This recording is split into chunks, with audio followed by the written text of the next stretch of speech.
Agent 47 and Diana Burnwood are the world's top assassins working for the ICA. Unknowingly, they have been hired by a shadow client to target a number of operatives of Providence, a secret organization working in the highest echelons of power. Providence's controller, the Constant, approaches Diana and makes her a deal. Eliminate the shadow client and learn about 47's past. But when 47 discovers that the shadow client is Lucas Gray, his lost childhood friend, he and Diana switch sides to fulfill an old pact: destroy Providence. Together, they manage to capture the Constant, forcing him to reveal the identities of the 3 Providence partners. Eliminate them, and the war would be over. However, the Constant has an ace up his sleeve.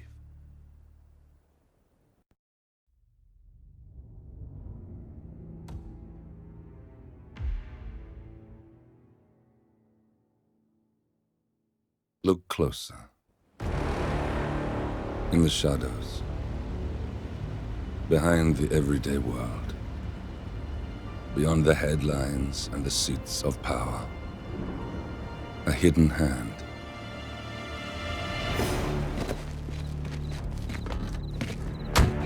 A kind of company known as Providence. To it, we were just assets, to use and throw away, to do the unthinkable, the unforgivable. And it never gave us a second thought. Until now. After decades in the shadows, we are fighting back. Me and 47. Much has been lost, but we are closer than ever. We trapped the Constant, Providence's chief controller, and finally learnt the names of its 3 partners. In their downfall, we lay the past to rest. And, just maybe, look towards the future. 47. It's time.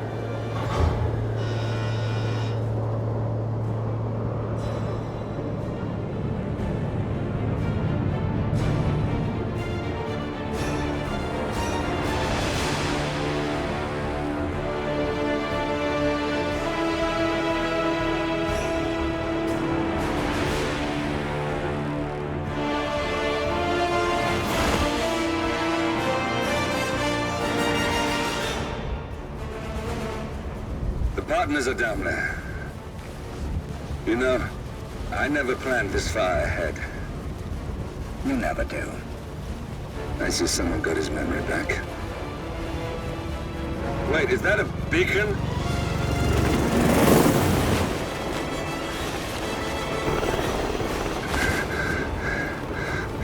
What the hell? Base. Alexa Carlisle's helicopter just took off. Confirm target locations, over.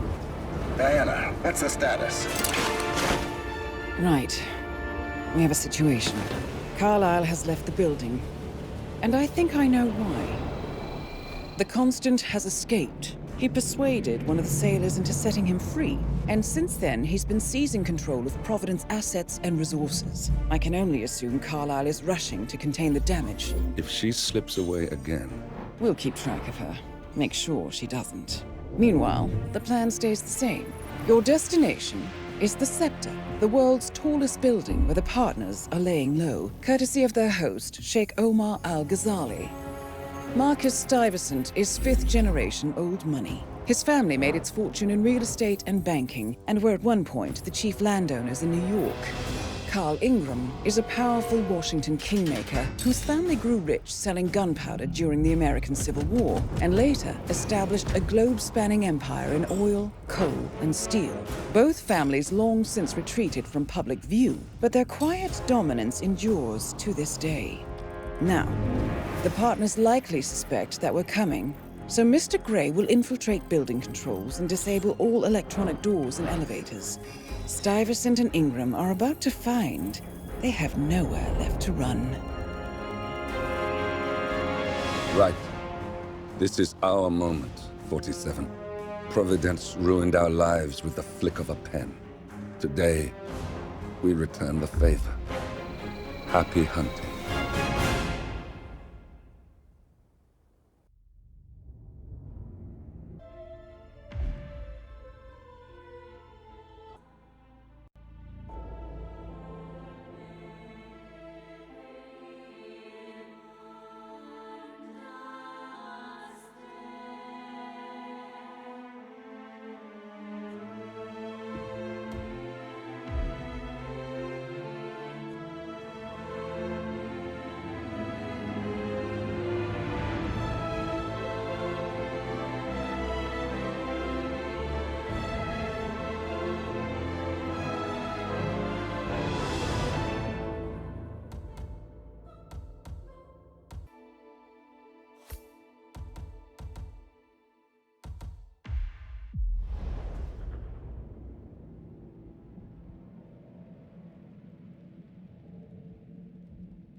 Welcome to Dubai, 47.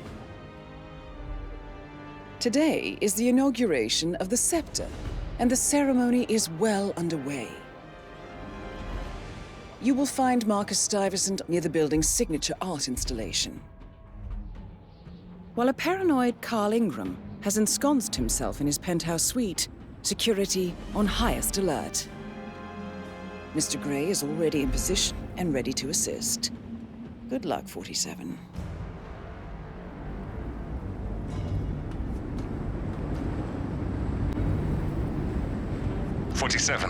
Come in. 47, do you copy? I'm here. Are you in position? I'm heading towards the point of entry. Good. Get back to me when you're there.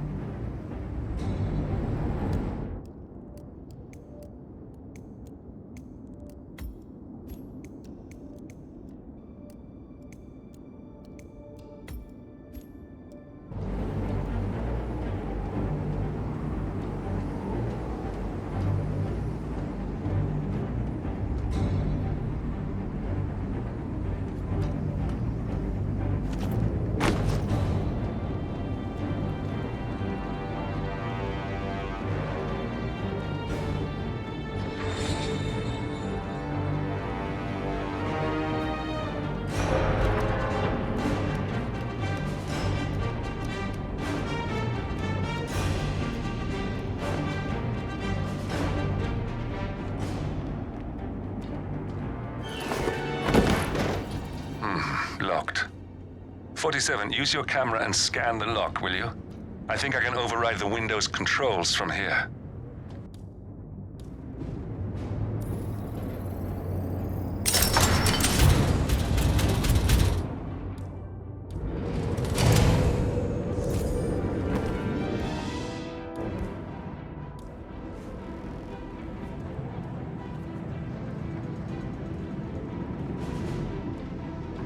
I'm in position. 47, the inauguration is taking place close by. Once you've infiltrated it, get your bearings. I'm sure there must be floor plans somewhere. Understood. We need absolute focus on this one. If Ingram and Stuyvesant are alerted to our presence, we may lose them for good. We are so close, 47. Don't worry. They're not going anywhere.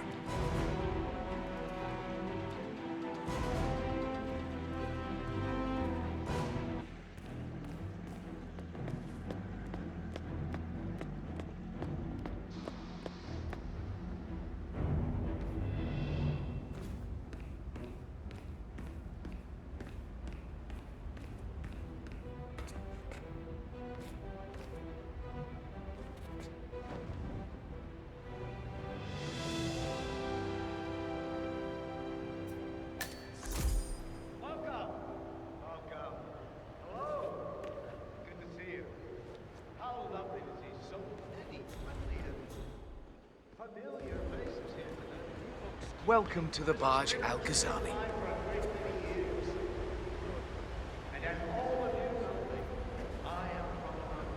How are you, bhai? Kaise ho? Okay, right. But what if they get the keys? Or a lockpick? I think those would be acceptable. I soon built up a construction empire that was worthy.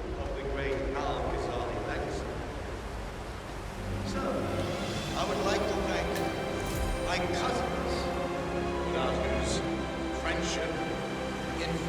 You don't find this awkward? Because I find it. Thank you. I'm proud to yet again immortalize our great family name. But most importantly, this building is for all the people of Dubai, which is to date the tallest building in the world. I think I'm very proud to actually keep it in my pocket. So, I'm humbly proud to open the Burj Al Ghazali. Oh, you don't like that? The scepter. Hardly ever named too. Now, please, be my guests and celebrate. And thank you.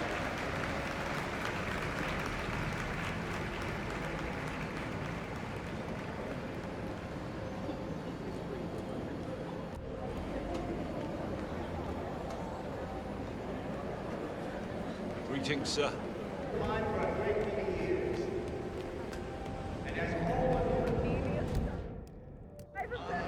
Oh, you're here!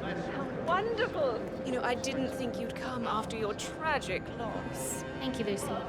I would love to chat, but Marcus Stuyvesant was a god to us struggling artists. His and your generosity helped so many. that's kind of you. But I have a meeting. Oh, with who? Can I come? No, Lucy.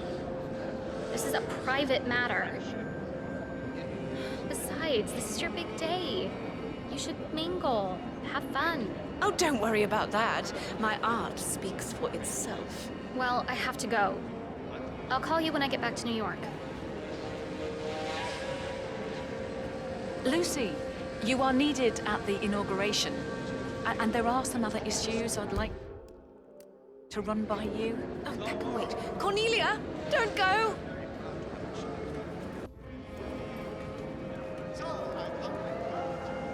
Get me a drink. A strong one. Yes, of course, miss. Any preference? It doesn't matter. Sorry, Lucy, but there is more. There seems to be an issue with the sun installation. Oh, I'm sure you can handle it. That's what I pay you for. I know, but this could be a serious problem. Darling, you know how it works. We've gone over this 1,000 times. See what you can do, and if everything fails, then you get me. This is my day, and I pay you to make sure I can enjoy it. Understood? Yes, Lucy. Good. Now off.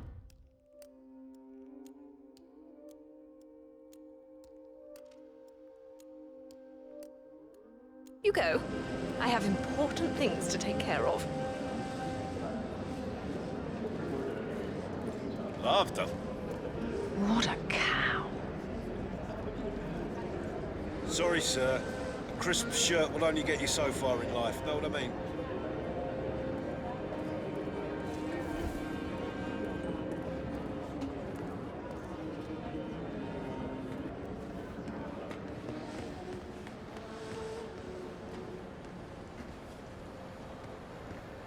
It's just a drink. You don't mind, do you? Oh, I really think you are putting on a brave face. You shouldn't be hiding back here. You should be out there celebrating life. Oh, now that reminds me, I'm supposed to talk to Richard Voltaire. You know, I'm really frightened of him. His review on the Senses exhibition was brutal. But I'd rather be here supporting you. Thank you, but it's really not necessary. I have... As long as you know I'm here for you. As I said, it's only if something goes wrong or that dreadful critic insists on speaking to me now that I'll be kept away from my friend Cornelia Stuyvesant. Everything is going fabulously out there. I really want to say how much I appreciate all you have done for me. Without you, I wouldn't be here.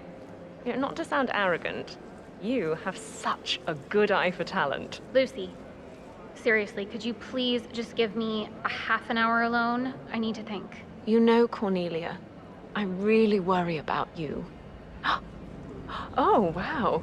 Oh, do you see that? Oh, just a sec.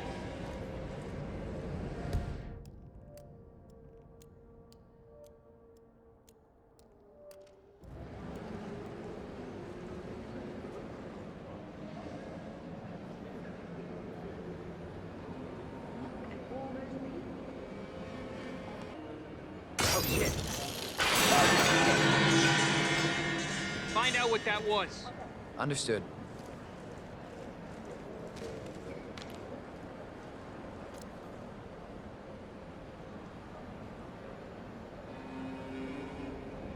Yeah, we're clear. Okay. Yeah, Central. What do you want me to do? Confirmed. Shutting down the party. Over and out. Honey, it's me. Yes, I know we're not supposed to call privately while working, but well, it looks like someone was killed. Yes, right here. I know, it's terrible. Look, I don't want to be here anymore. Can you, Whoa, can what you a come shock. pick me up? Oh. Thank you, darling. Thank you. I'll wait here.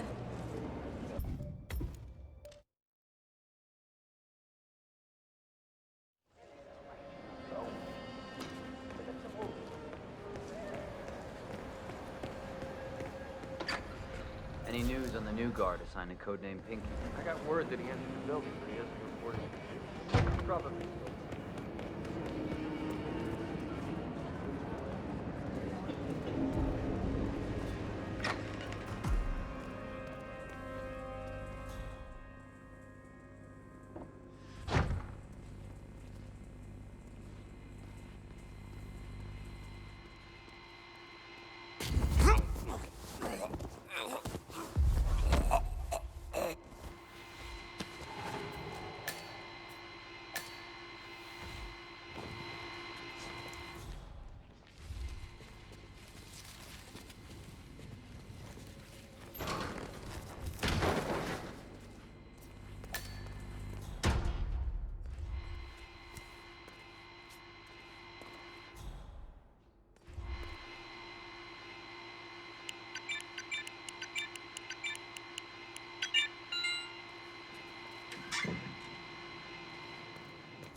His Highness has everyone working triple shifts. There's so much going on here. I've had 4 staff update meetings already. And now that crazy manager called us into another meeting, so now we've got to memorize new lists of guest names, passwords for the terminals, and new special dietary needs. I mean, there's an actual limit to the amount of information the human brain can contain, and I'm pretty sure I've hit it. And to top it off, they just told us we wouldn't be getting overtime payment because we're just expected to be here. Can you believe it? God, can this day get any worse?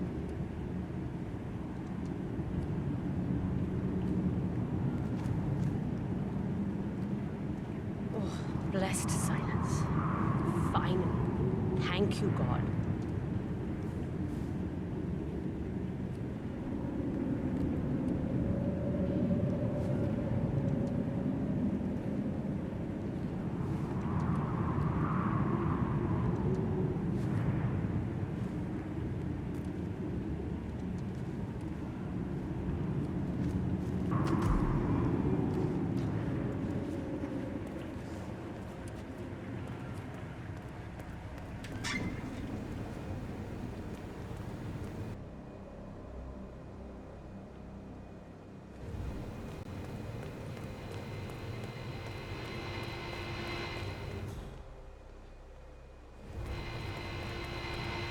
Look, this is gonna make me look really bad. Sure, it's around here somewhere. Don't you worry. A colleague is also out there looking. But this is awful. I mean, I'm in my boxers and you are a woman. It's just so embarrassing. Oh,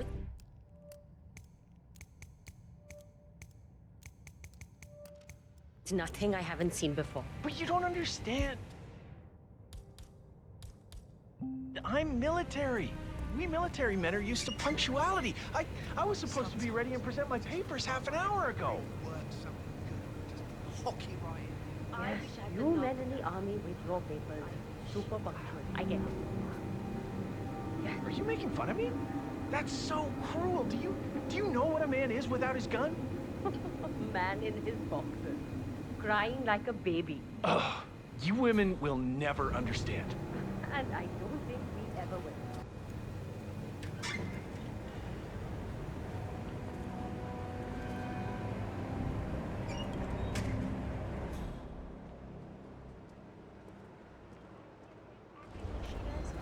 She's management, I'm not, obviously, but I think I can open that window remotely.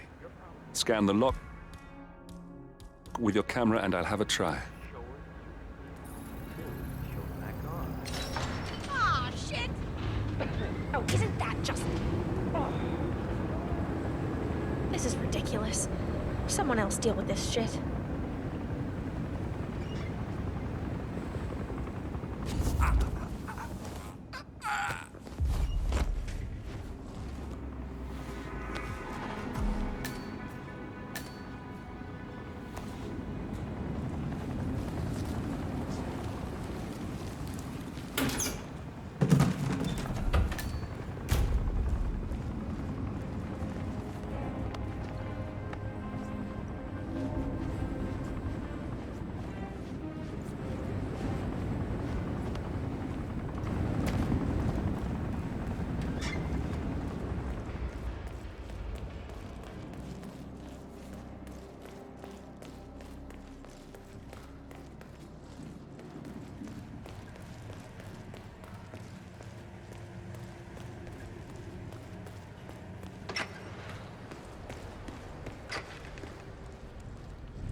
Hello, sir. Reporting for duty. About time. Our client has been going out of his mind waiting for you. Do you have the papers? Yes. Good. I'll call him now. How should I address him? It's classified. So, you don't call him anything. But officially, he's just known as codename Pinky.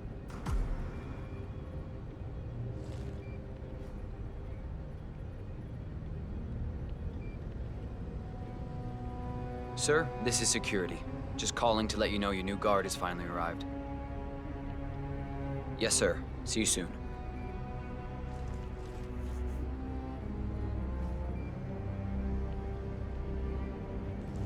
Okay, wait here. He'll be here shortly. Mumbai.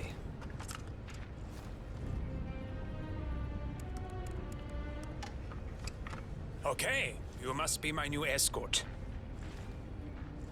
I have very high standards and trust you will do your duty.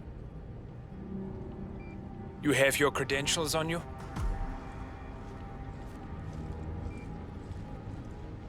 Let me see here. Yes, that looks good.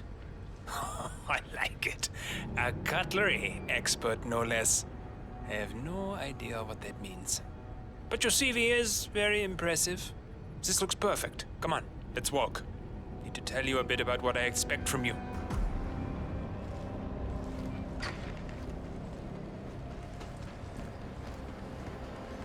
I expect you to be by my side 24/7, unless I say otherwise. Bathroom breaks are, of course, permitted, but only when I say so.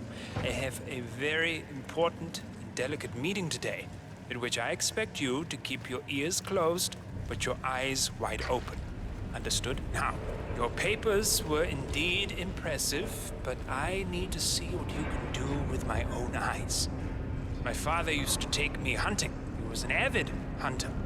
I personally hated it, but always admired his skill with a knife, and grew to appreciate what it takes to gut an animal. Have you ever tried to gut an animal? Yes. Good. Then you know it's not so easy as it looks. Like trying to stab a rubber ball. It bounces back if you don't stab it correctly. We are almost here. You have to understand. I didn't get where I am by blind faith.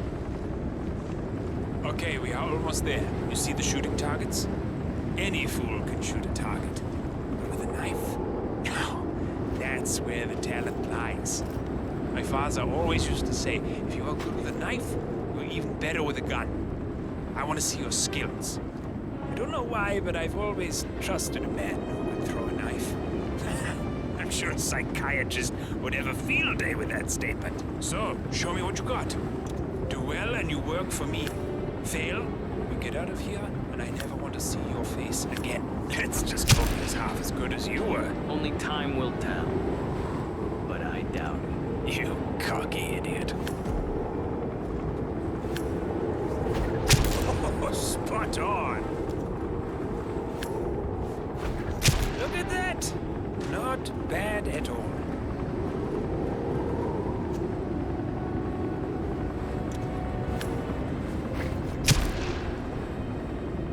That was a magnificent performance.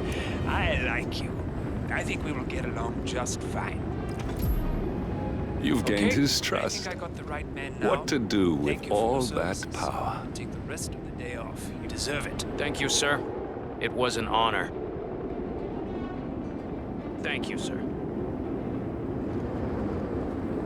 You impressed me. You really did. Please, give me some space. Now.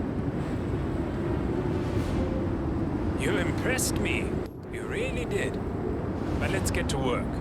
Some things you should know about me, and this is very much on a need-to-know basis. I am here incognito. So I want you to stay close, but not too close. Especially when we are out in public. If you see a man with a bodyguard, it draws attention. Understood? Yeah, of course you do. Come on, follow me.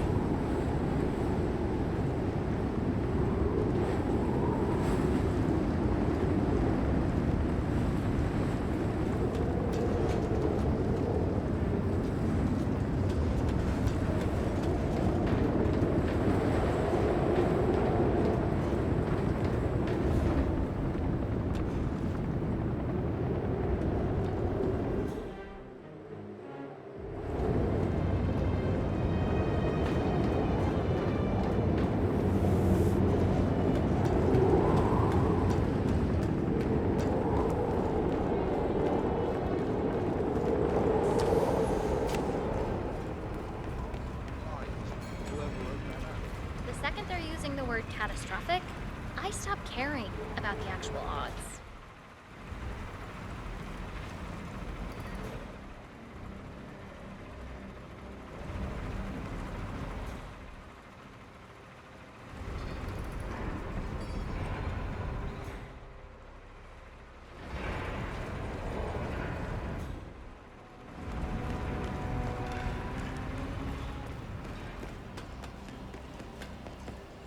Look, it's just a precaution. I've been personally invited by the Royal Highness Omar Al-Ghazali.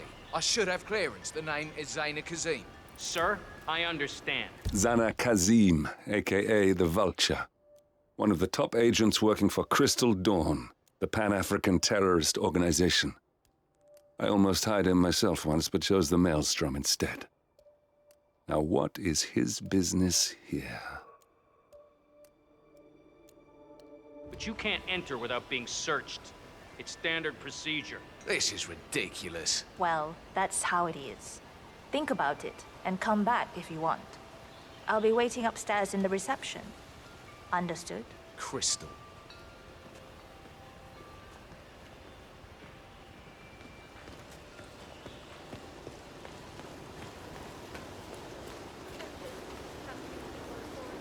Listen, I want to talk to the partners directly. Make them understand why all of this is happening. And that terminal gives me an idea. There's a server room near the Sheikh's personal reception. If you can gain access to it, we might be able to recover useful intel from it. We'll have to work together to hack the system, but it's our best shot. Directly into my body. Smoking areas you don't like. Piss off. Just asking nicely. No, you were being a bitch. Now go away and binge eat some celery or whatever idiots like you do. Or I'll do something worse than blowing cancer in your face. Oh my God, what is your problem? You are sick. You have no idea.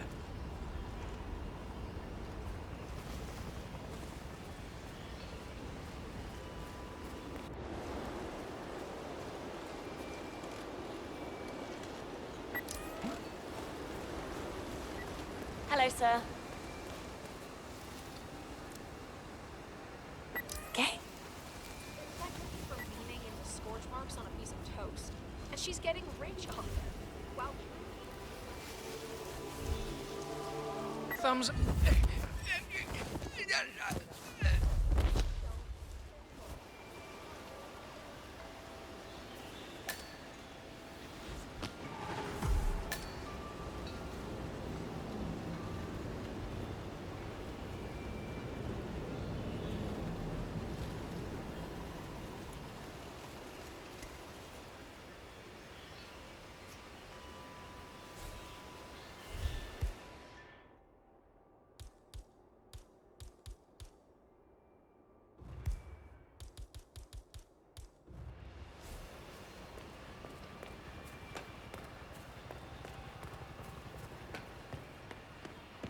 What's up? If you want to pass, you need to comply to a frisk, sir. Nothing to worry about. It's simple protocol, sir.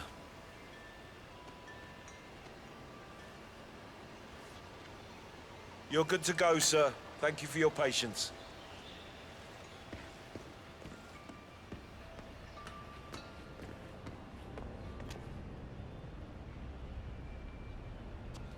Oh, Mr. Kazim. I'm glad you changed your mind. Arrogance can be a dangerous trait. Yes, indeed, it can. Mr. Ingram has been expecting you. We have a conference room set up for you.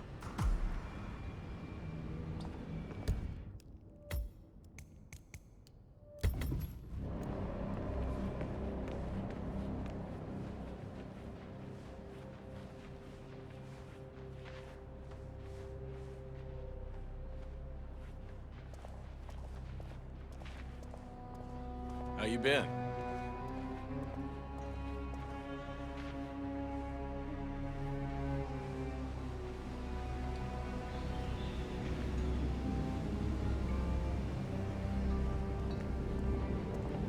Please, go in and make yourself comfortable.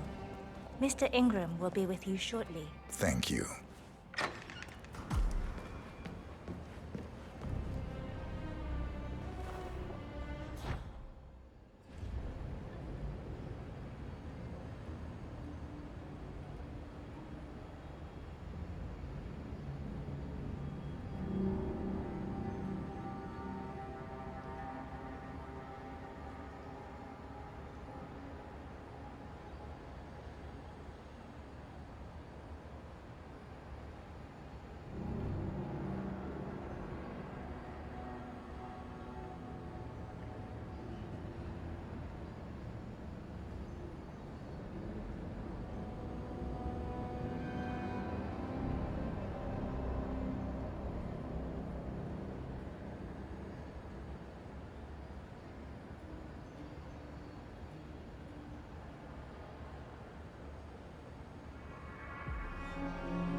Mr. Kazim, a pleasure to meet you.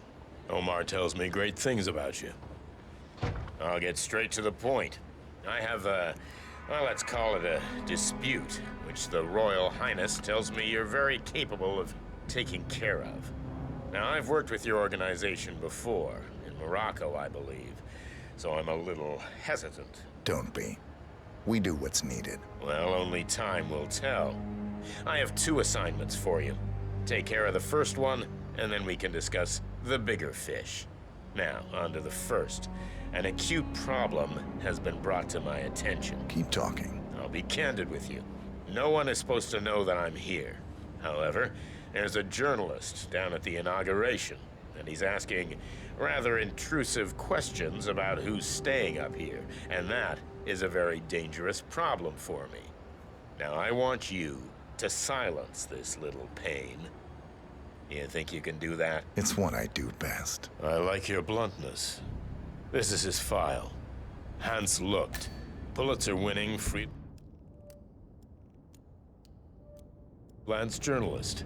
He's good, and won't give up until he gets the answers he needs. And that can't happen. Consider it done. Good man. And remember, I want a picture. I want proof so I can sleep tonight. Of course. Once this little assignment is completed, come back and talk to Miss Toe. Then we can discuss the real cancer that needs to be removed. I'm sure you can see yourself out.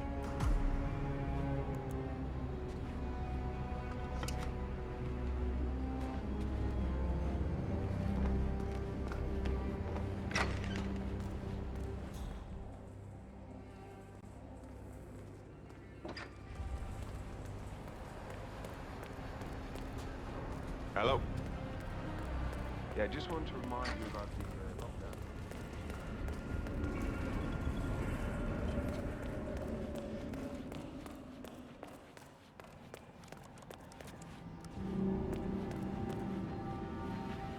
How are you?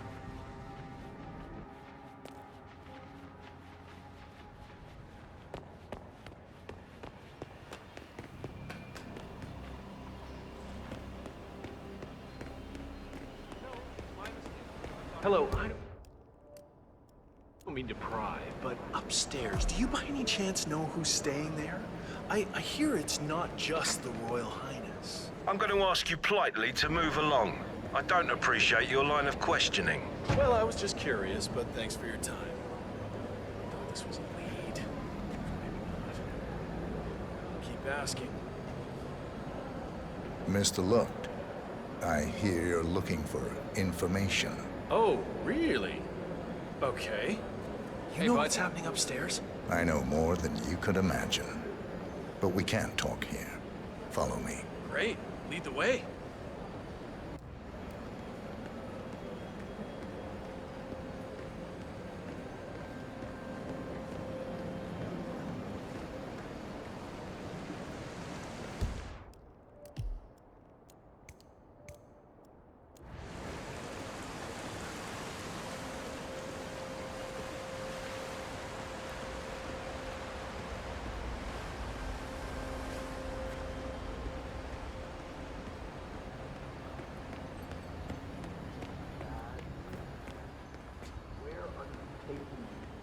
I'm sure we passed plenty of places where we can talk. I hope it's worth it.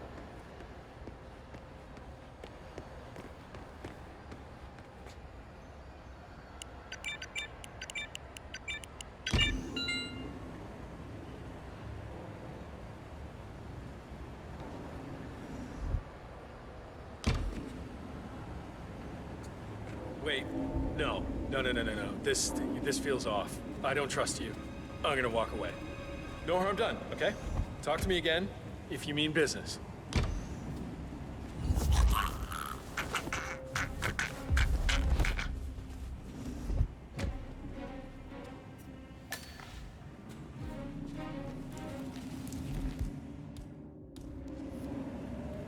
Yes, that's it. Now Ingram trusts you, it's like shooting fish in a barrel.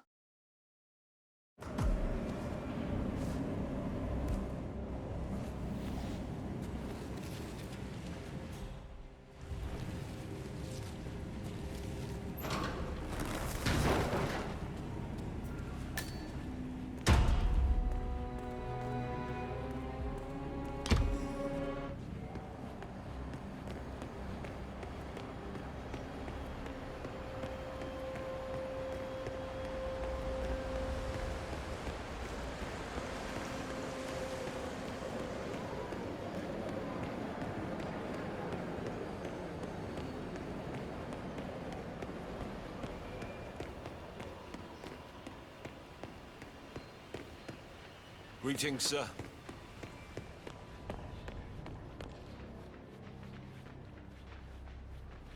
Greetings, sir. Mr. Kazim, welcome back. So, you have the picture?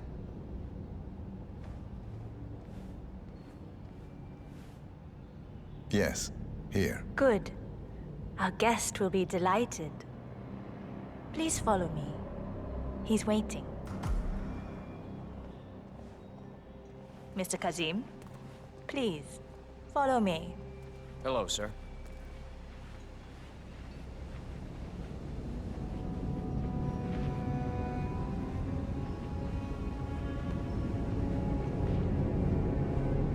I hope you have had time to see the art exhibition. His Royal Highness has a keen eye for the arts.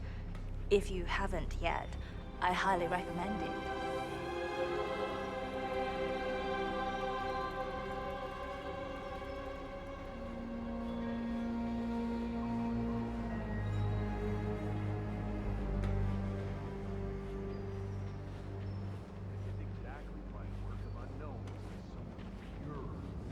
Have you seen the view yet? It's quite spectacular. On a clear day, you get a wonderful view of the Arabian desert. It's a sight to behold, the vastness of it. Back in China, this would never be possible because of all the smog.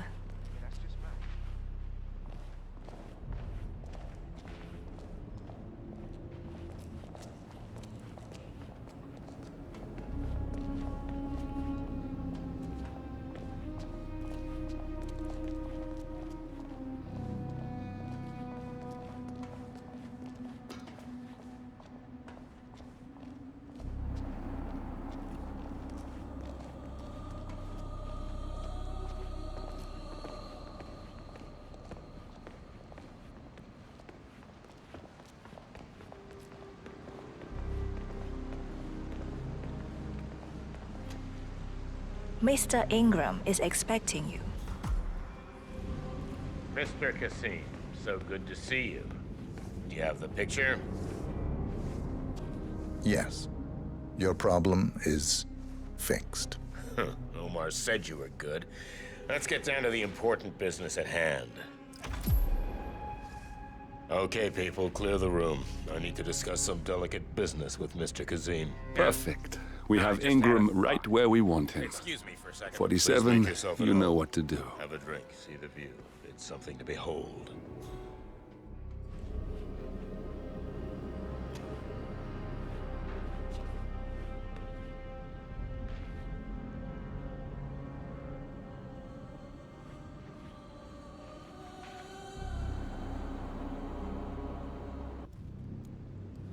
Now, where was I? Oh, that's right. My man here will stay for the meeting. I assume that will not be a problem. Either way, you have no choice in the matter.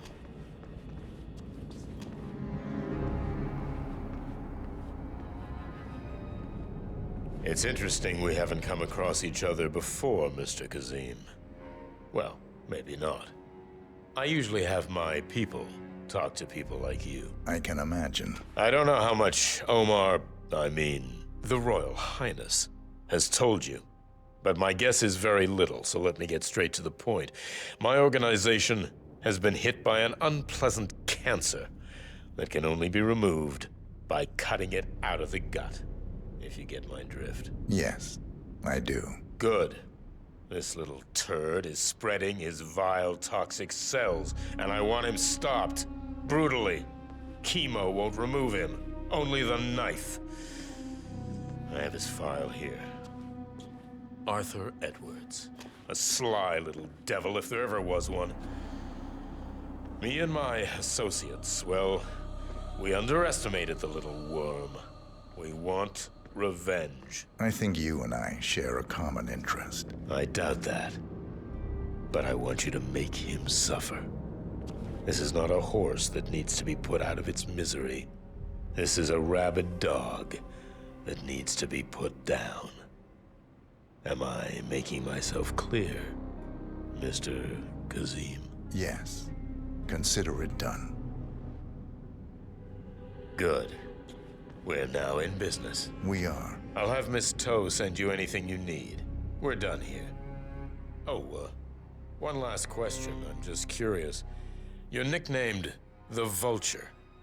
Why? I find it's best to wait for the perfect kill. I think you'll be perfect for the job.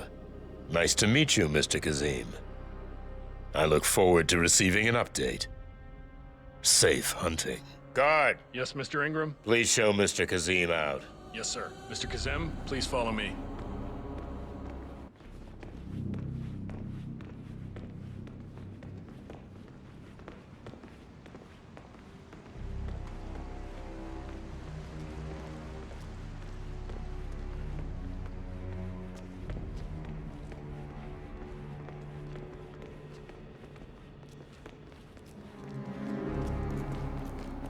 Mr. Kazem, you need to listen to me. Follow me and don't get sidetracked.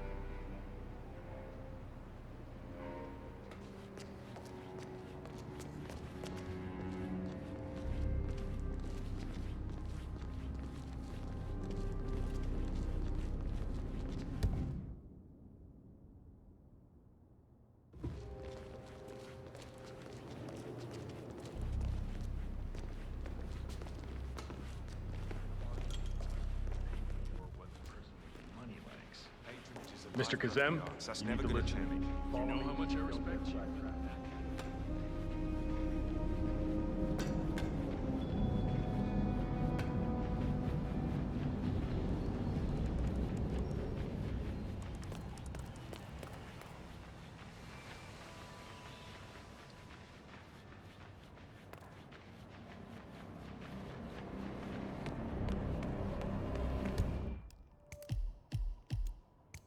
There's quite a bit of security here. One moment. You ready for some more fresh air, 47?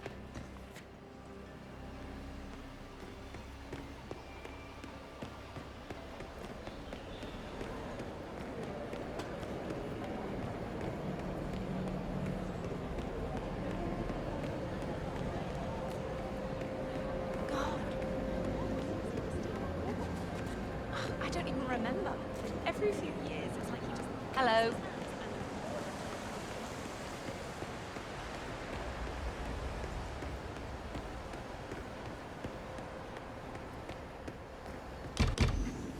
There's a keypad lock on the doors to the staff area.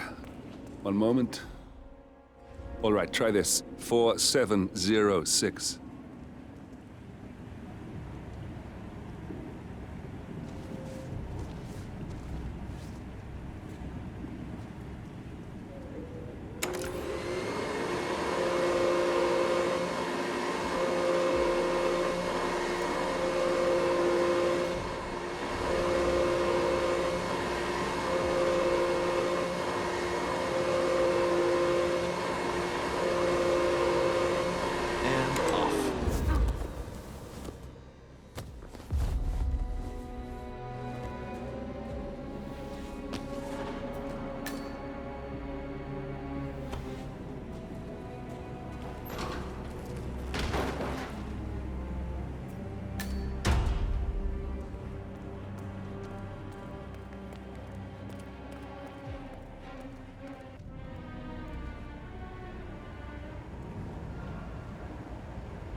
The server room should be behind one of the doors in this hallway.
A calendar function. We can use this to summon the partners to a fake meeting, 47. All right, I'm no hacker like Olivia, but I think you need to pull one of the racks here to gain access to the terminal.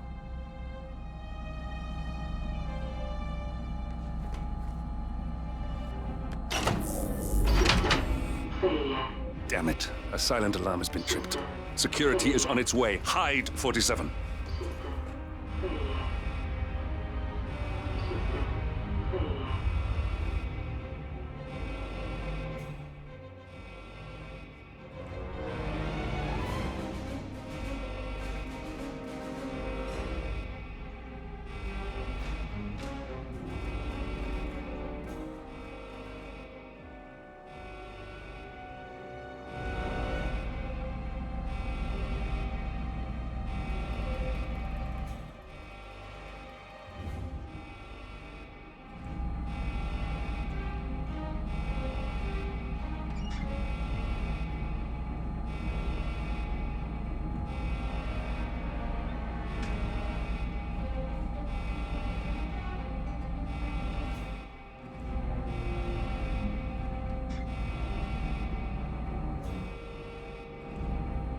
Everything looks just fine. Damn IT guys and their stupid equipment. I'm sick of coming down here. System online. Yes, sorry about that, 47. Let's try again, shall we? I think I've got it. We'll need a keycard to gain access. Someone in maintenance should have one we can borrow for a spell. Hey, it's me. I thought about what you said. Yeah, I changed my mind. It was an insane idea to start with. Exploding golf ball. I don't want blood on my hands. I've never taken things to such an extreme before.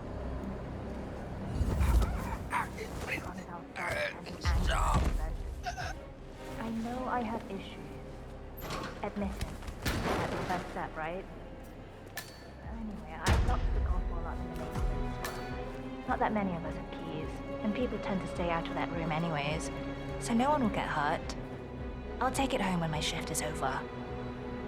I love you too. I'll be home as soon as possible. Bye.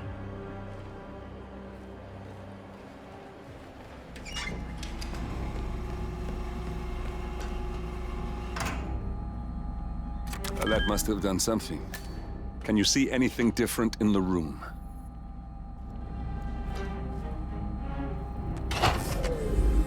Good.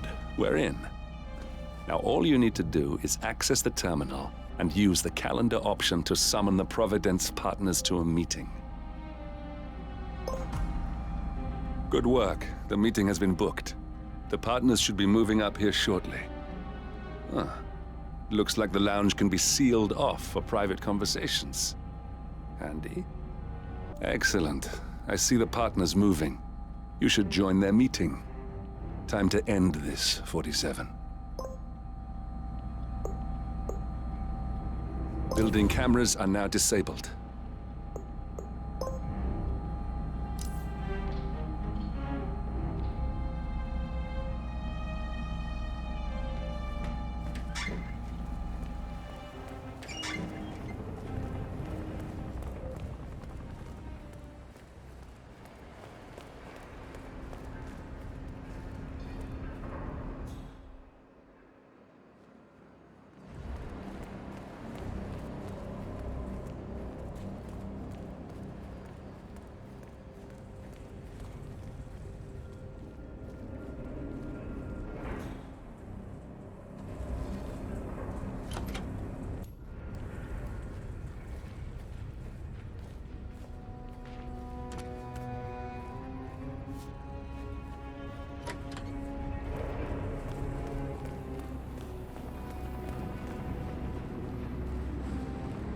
Just keep calm.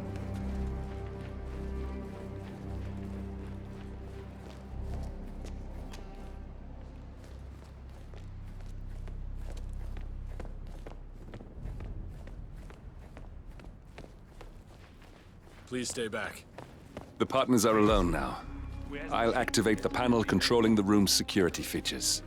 When you're ready, use it to start the show. Now we'll just wait for the partners to be alone. Then you can activate the room's lockdown feature. I trust his people will have multiple scenarios ready for us very soon. Which reminds me, we need to discuss Alexa. What's there to discuss? She left us. At the most critical moment, she abandoned ship. That family has never been trustworthy, and Alexa just proved to us that she, and indeed any of her heirs, isn't up to the task. I agree. She displayed extremely poor judgment. I hope Omar is able to step up. At this time in particular, we need a solid foundation to rebuild from, and someone to help us hit that traitor Edwards where it hurts. Oh, he'll get what's coming to him. You know, Marcus, my father taught me many things throughout my life. Loyalty, respect, dedication. Edwards has betrayed all of those. I look forward to teaching him the most important thing my father ever taught me. The power of fear. I think it's safe to say this situation has revealed some structural weaknesses in our organization. We'll deal with them as swiftly and as harshly as we've been taught by our predecessors. Now, what's holding up the Sheik?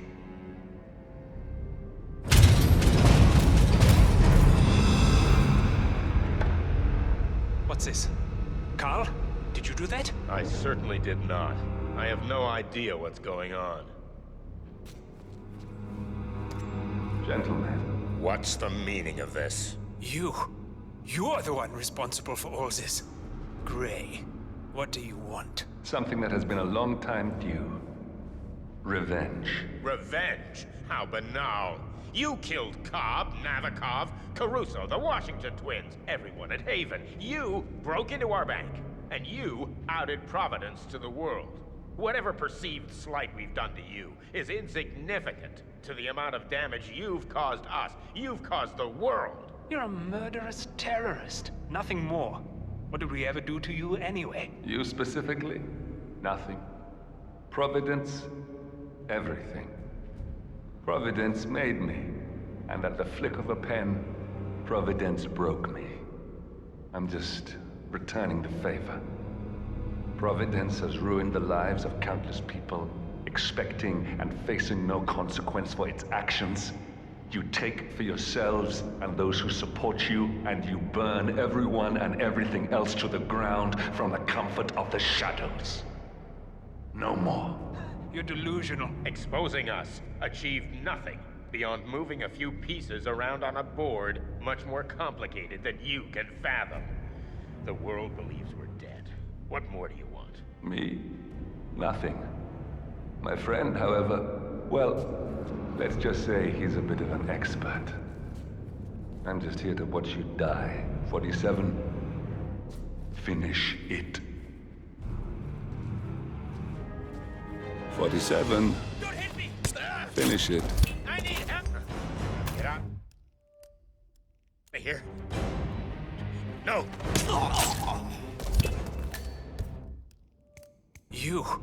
You're the one responsible for all this. Gray.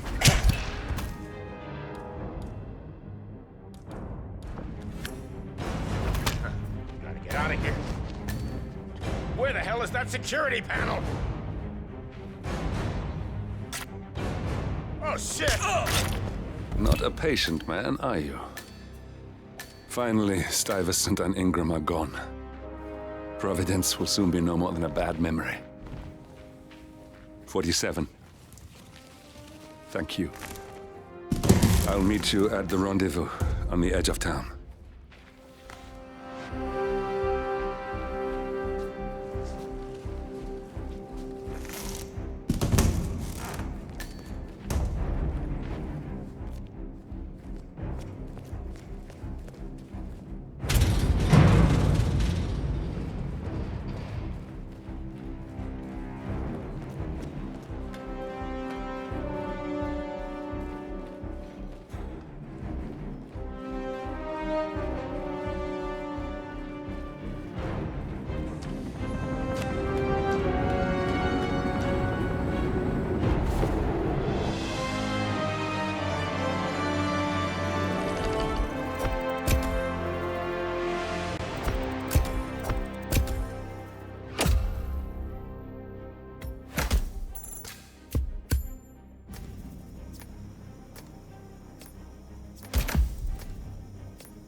If that's your winning face, I'd hate to see you lose.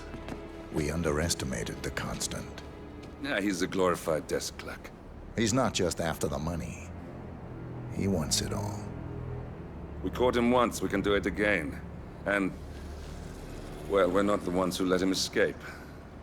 You still don't trust her. I don't like executive decision makers. Look, you don't have to follow her. you know? Soon, this will be over. Maybe it's time to think about the future. You have to face the possibility that there's no going back. If the ICA knows what you did... She'll make it right. She always does. We have a fix on Carlisle. Come on. We've got a plane to catch. I hope you like the rain, 47.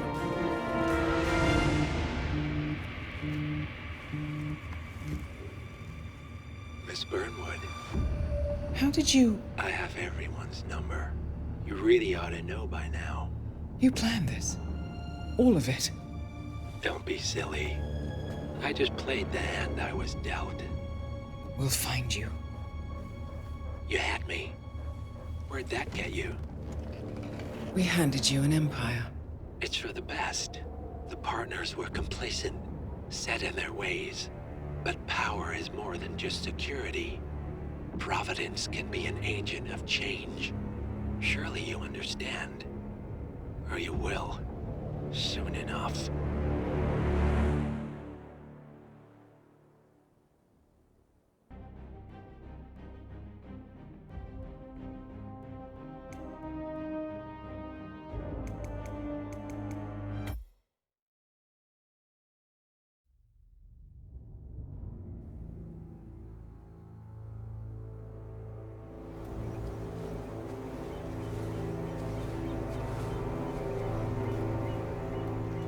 She came home.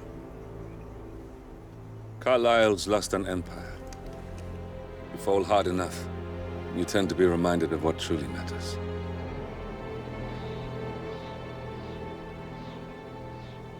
So, the end of the line. You ready for this? Are you?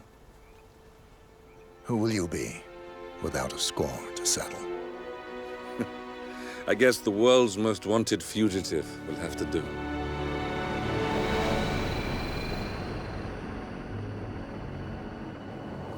Alexa Carlisle is dead. According to the funeral invitation, that is.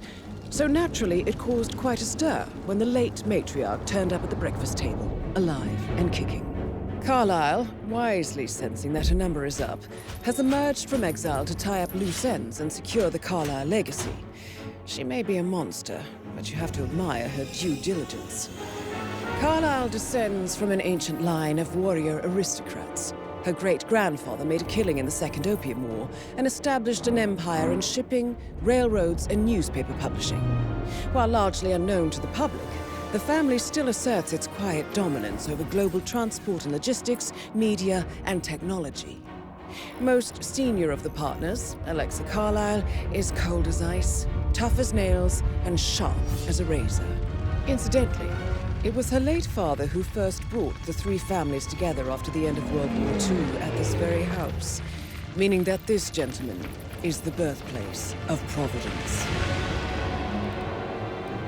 It began here, and it ends here. Talk about poetic. One more thing. According to our intel, Carlisle keeps a case file on the Constant. Information that may be helpful in his recapture, so don't leave the estate without it. Right. Happy hunting, 47. See you on the other side.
Thornbridge Manor. The Carlyle family's home for countless generations. The Revenant Alexa Carlyle and her 3 adult children, younger brother Zachary, grandson and daughter-in-law, are all gathered to conduct Carlyle's sham funeral. Curiously, Carlyle summoned a famous London PI soon after arriving this morning, but his purpose at Thornbridge is yet unclear. Now, the target knows that you're coming, and her guard detail is top-notch. So Mr. Gray will secure their nearby field HQ and intercept all calls going in and out of the estate. Any appeal for backup is going to fall on very deaf ears. Good luck, gentlemen.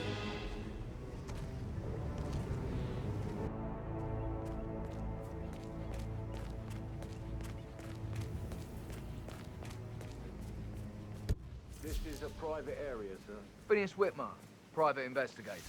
I have an appointment with Madame Carlyle. Please wait. Mr. Whitmer is here to see Madame Carlyle. You can go right in. That is Phineas Whitmer, the famous private investigator hired by Madame Carlyle this morning. I'm curious why he's here. Maybe you should do some detecting yourself, 47.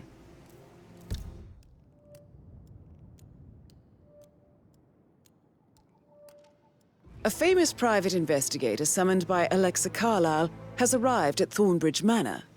If you take his place, it may be an opportunity to get close to Madame Carlyle.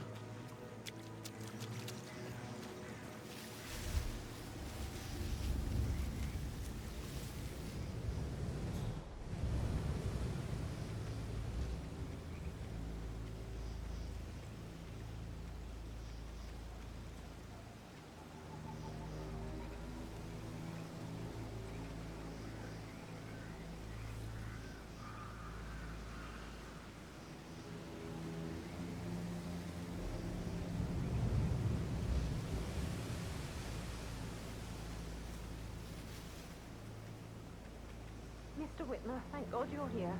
Can I take you to Madame Carlyle? Please do. If you'd follow me.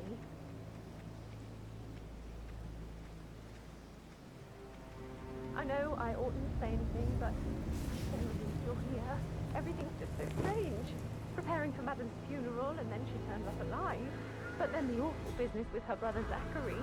And all this security. I've never seen a place guarded like this, and I dare say I don't like it at all.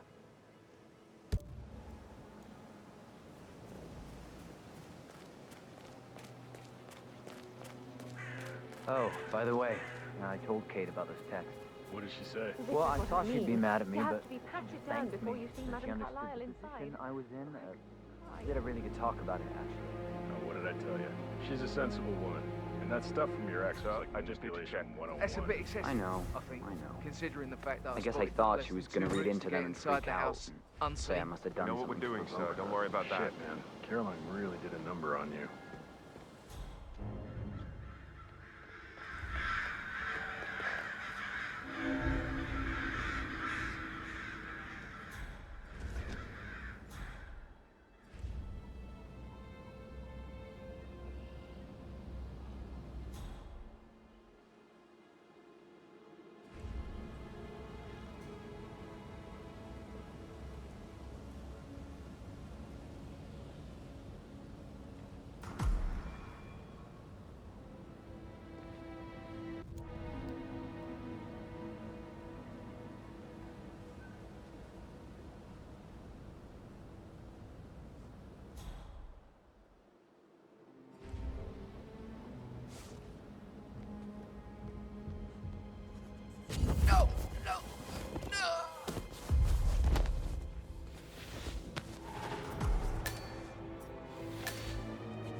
Mr. Whitmer, thank you for coming on such short notice.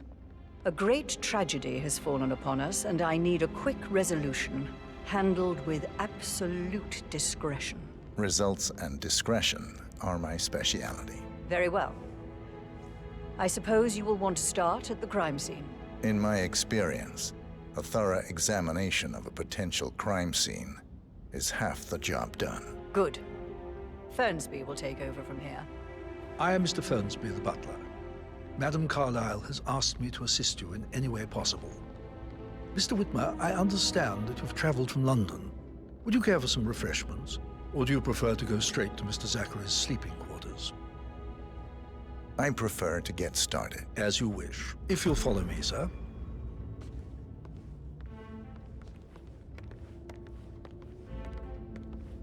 I think Patrick is giving you a really hard time.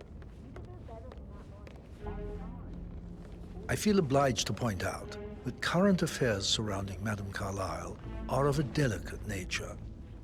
You may be familiar with the recent announcement of her death. You will probably learn that a staged funeral is scheduled to take place tomorrow. Madame's children were not informed until this morning that their mother was in fact not dead at all. So please bear with them if they seem affected by the rather unusual situation. I trust I do not need to remind you that there will be consequences if word gets out that Madame Carlyle is still alive. I'll consider her dead when I leave. Before you inspect the crime scene, I will tell you this. The case concerns the death of Mr. Zachary, Madame Carlyle's younger brother. He was found dead in his bed this morning. The door was locked from the inside, and a suicide letter was found in his room. However, Madame Carlyle suspects foul play and will not accept that he took his own life. I've prepared some information for you, so please do come and see me when you've finished your investigation of the crime scene. This is Mr. Zachary's room, to my right.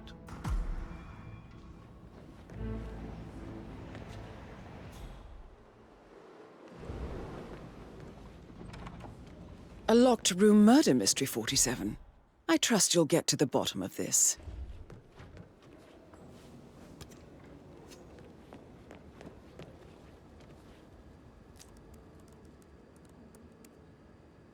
Zachary was shopping for new Wellingtons last night. Not exactly what you would expect from someone suicidal.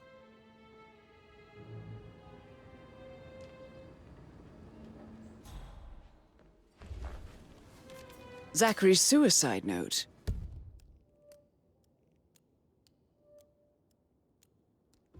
Also, a sample of handwriting. It could be relevant to compare to other samples to establish its authenticity.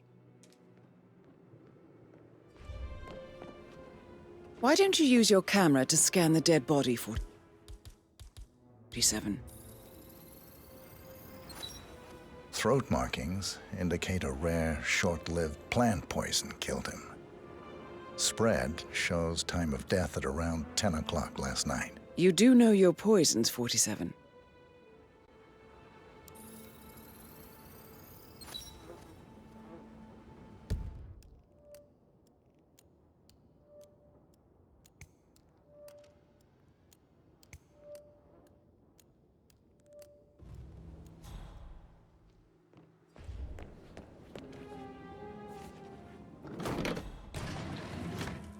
A hidden door. It's a secret passage. This could explain how the door was locked from the inside. A photocopy of the floor plans. Somebody's been researching the secret ins and outs of Thornbridge Manor. I believe you've done a thorough search of the crime scene, 47. Maybe it's time to see the butler. I'm curious about the information he's prepared for you.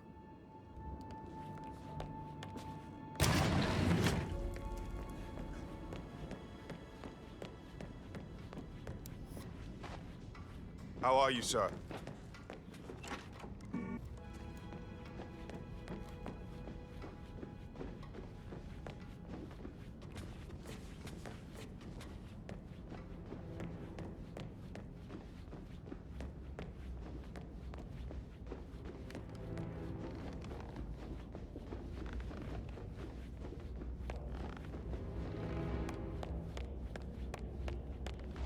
Mr. Fernsby, I'm done with the crime scene. Did you establish a time of death? Zachary died around 10 o'clock last night. Well, that means the staff were off duty.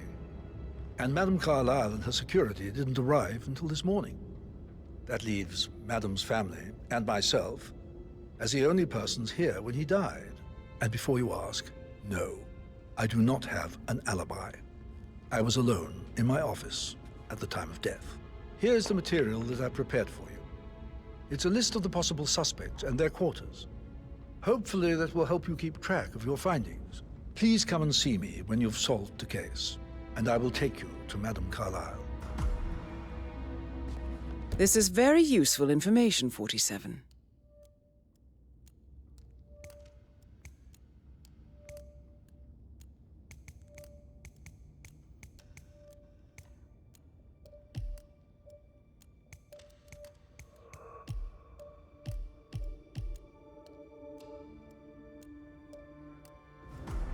So how does one solve a murder mystery, 47? Motive, means, and opportunity, I believe. May I suggest you ask the suspects for alibis? Or perhaps you prefer searching the manor for clues first? Calm down. Yes, I understand. I'm sure we can come to some arrangement, but you really need to talk to Anthony. He's the man with the papers. Listen, you know who I am, who my grandmother was, right? Just relax. It'll be fine. You'll get your returns. Don't worry. Give Anthony a call, okay? Patrick Carlyle, can you tell me where you were yesterday evening? Shit, it's that sneaky butler, isn't it? He ratted me out. Elaine, give us some privacy, would you? Don't tell Mother, okay? She's really tense these days, and the last thing I need is more hassle. I took that pretty blonde, Rosie, for an evening stroll. I mean, how the fuck am I expected to cope for an entire weekend in this shithole? I'm bored out of my mind. If that's all, I think I'll get back to my slow death by boredom. What did you think of Zachary? Creepy as hell. No ambition. Imagine deciding to live in a museum. You know, Father says Zachary and Alexei used to be two of a kind. He had a great future ahead of him, then suddenly, he just gave up everything. What an idiot. Thank God Daddy chose looks and brains over pedigree when he married Mummy. I don't have to worry about the inbreeding so customary in these circles. So, is that it? Did you see anything suspicious last night? No. I reckon Zachary topped himself. I know I would have. Or perhaps Mr. Fernsby. I don't like him. He could have done it.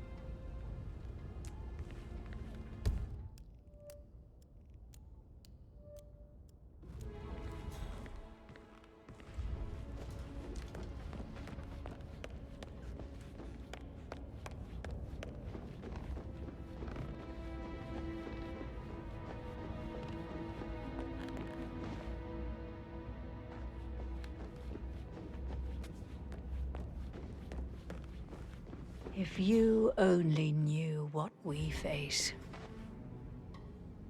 I wonder what you would do. Attack? Regroup? Close the gates and wait it out?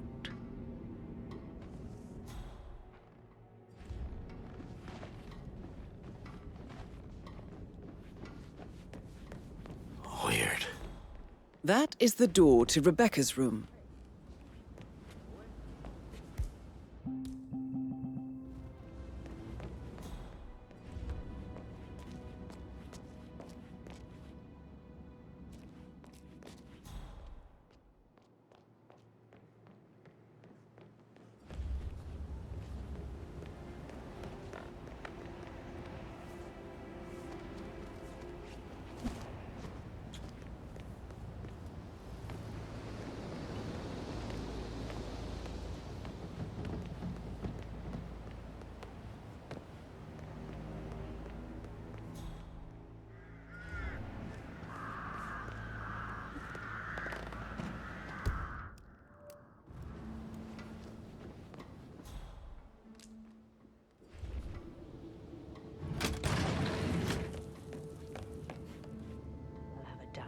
reason for not being here in person. Christ. Really don't have a clue, do you? I'm talking about that weasel, Arthur Edwards. Can we get back what he stole from me? So far, it looks like we can't. All the transfers of funds and privileges I've been through have been bulletproof. He intercepted the arrangements our office worked years to put in place. That's why Don Yates should be here. He made the arrangements. He should bloody well be the one to clean up this whole mess. I don't know what to say. I'm sorry. Don't kill the messenger, Alexa. Please, continue your efforts, Mr. Ford.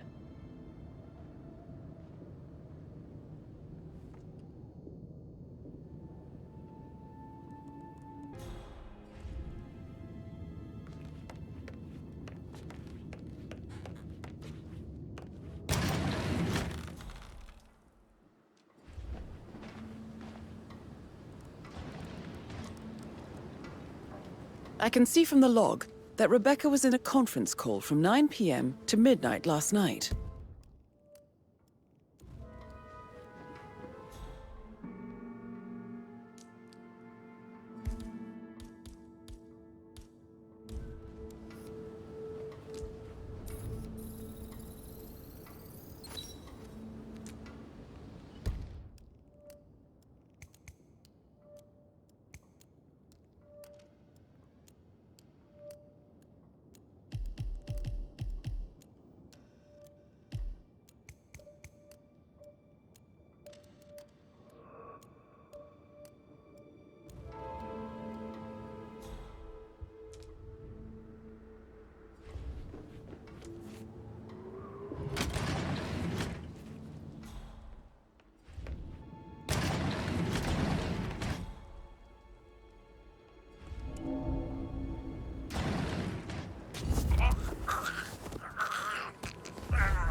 This all confirms that Arthur Edwards stole everything from Madame Carlyle.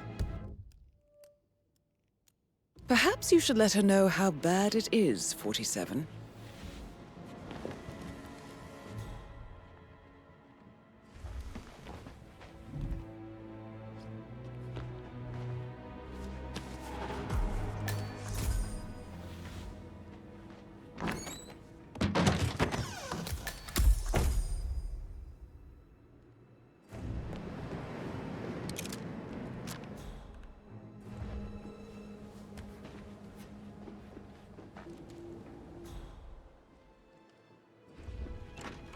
I received the vault token for the Milton Fitzpatrick London Bank. Did I understand correctly that I should give it to Rebecca in case of your death? Exactly. She holds the other one. I want her to have the file on Arthur Edwards if I die. You're not fearful she'll be in trouble?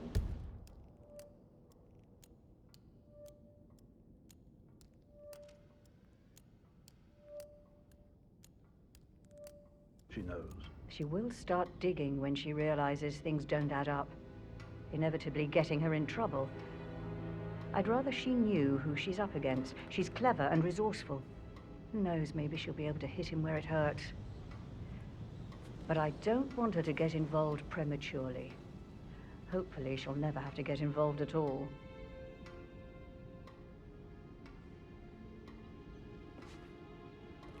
You faced great obstacles too, I know.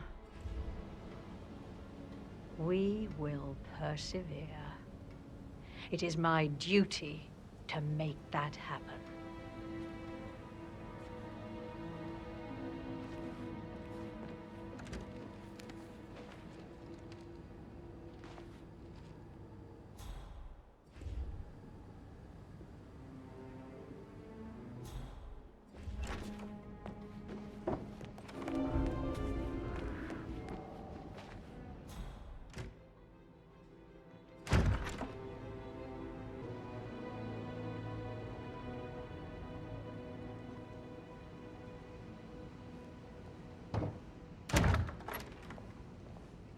I've received more information about your situation. Mr. Ford, we can't talk here.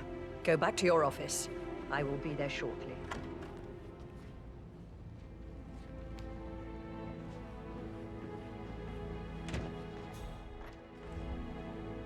What's the verdict, Mr. Ford? Undoubtedly, some of my assets must be safe. No, everything is gone. Thornbridge Manor, surely. That too. But that's not possible. I'll kill him, I swear, if it's the last thing I do. Thank you, Mr. Ford. That will be all.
Emmer Carlisle, can you tell me where you were yesterday evening? Surely I'm not a suspect. I need to account for everyone.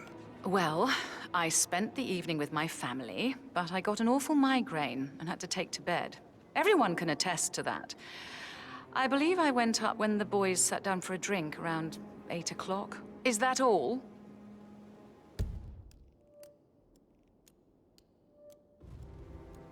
How did you feel about Zachary? I might as well be honest. His presence was always awkward. But how do you have a meaningful conversation with a man who only cares about plants? In my opinion, Alexa bears some responsibility for how this ended. She supported his self-limiting behavior by letting him live here. Anything else you want to know?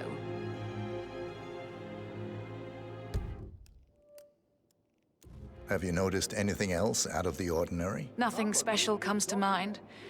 Except, perhaps, I did get a feeling that Zachary was depressed, not just sad. I suppose he realized that he had no one with Alexa gone. Even Alexa must feel the pangs of guilt over that one, letting him believe she was dead. Then again, guilt isn't her strong suit.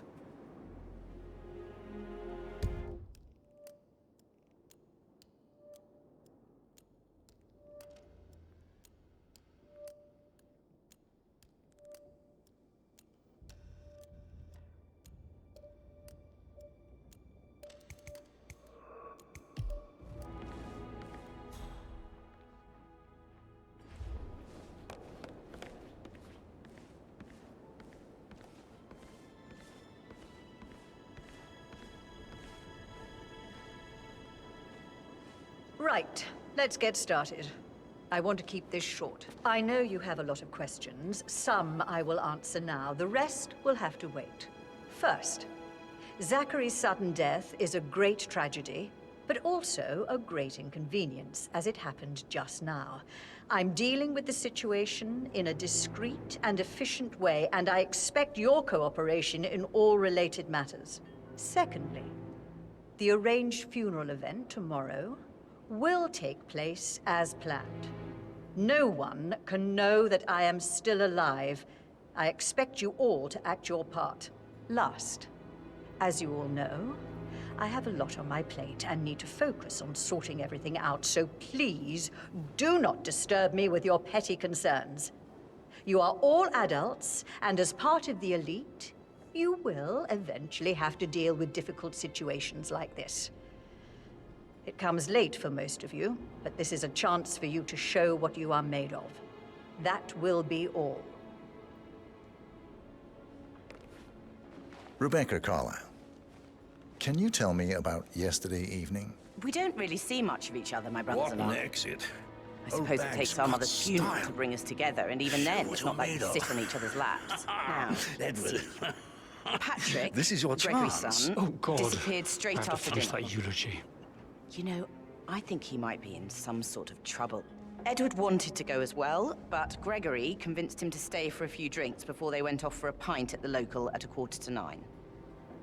I swear Gregory enjoys Edward's discomfort over staying here. I had a conference call with my New York office at 9, so I spent 3 hours on my laptop in my room and went straight to bed afterwards. I don't know about Emma. She did act a bit strange. You know, I bet she was making lists for changes needing to be done once she gets her hands on Thornbridge Manor. Quite the shock she had when Mother arrived during breakfast. Is there anything else you want to ask me?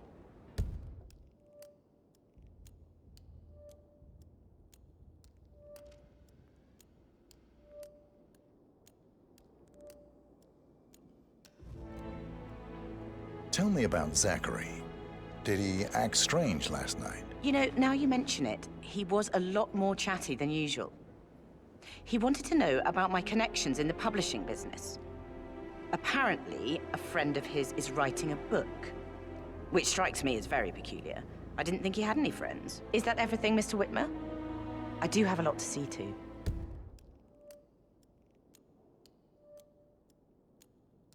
Anything else you feel like mentioning? I may be wrong, but I saw Mr. Fernsby, the butler, leave Zachary's room early this afternoon. And he seemed a bit startled when he saw me in the hallway. It's probably nothing. Oh, and one more thing. Please be kind to Edward. He can only take so much. Ah, my perfect mother. Ha! Who'd have thought? You fucked up, didn't you? Staging your own death? A major, grandiose cock-up, I'd say. Be quiet, Gregory. Well, it shows you're only human, after all. I never would have guessed. Gregory Carlyle, can you tell me where you were yesterday evening? Oh, you're wondering about my alibi, Mr. Detective. Well, I left Thornbridge around 8:30 for a pint with Edward. I wish I hadn't. Quiz night at the inn. On the other hand, staying here with Zachary, my obnoxious sister, and the wife sporting another one of her headaches would have been a fate worse than death. The short of it, Zachary was very much alive when we left. I stayed for the last shout, and I was back here just before midnight. Anything else you want to pry from my intricate intellect?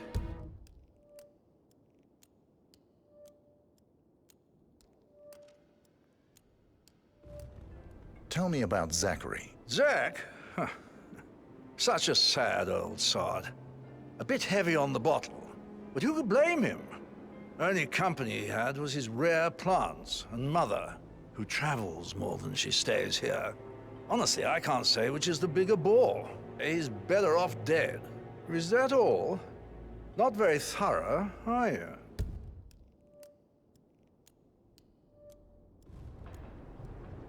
Anything else you'd like to tell me? Nothing really. I'm just enjoying the show. Our perfect mother obviously fucked up, didn't she? Faking her own death. You know, she's explained nothing to us. I think she's scared to own up to her own mistake.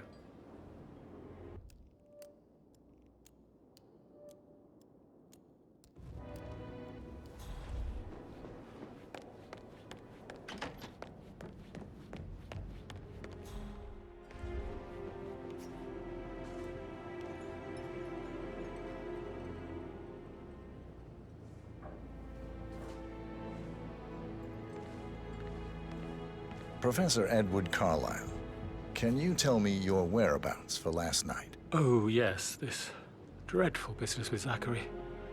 I stay at the local inn. You see, I prefer not to spend the night here at Thornbridge Manor.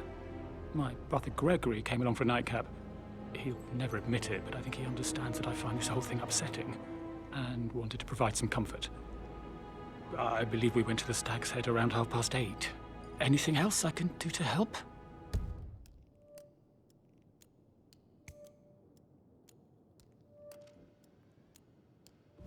Can you tell me about Zachary's behavior last night? I certainly didn't expect him to commit suicide. Sure, he was upset by Mother's supposed death. We were. But he seemed more engaged than usual. You should ask Rebecca. They had a long talk. Did you know that he hadn't left Thornbridge Manor in nearly 50 years? His plants, Mother, and the staff, all the company he had. If that's all, I have a speech to write.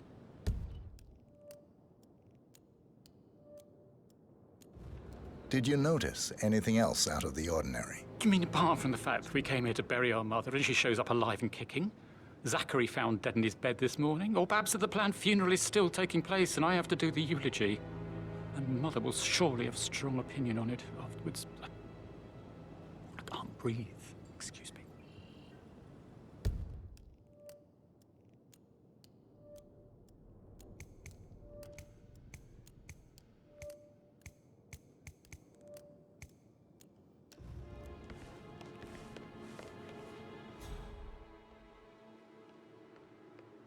You always led by example rather than by words and meaningless gestures.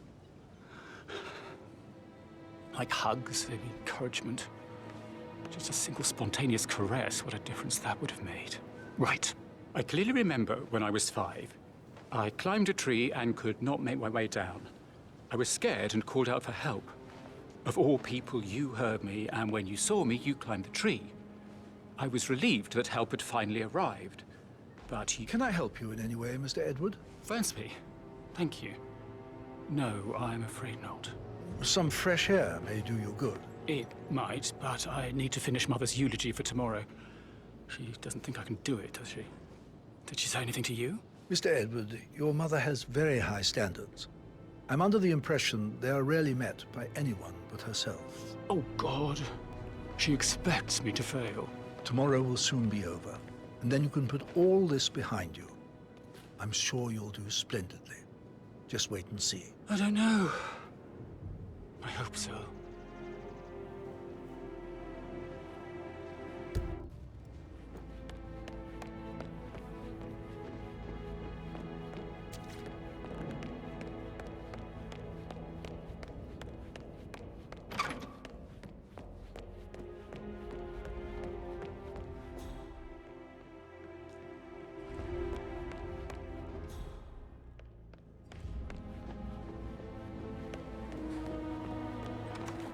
That is the door to Mr. Fernsby's office.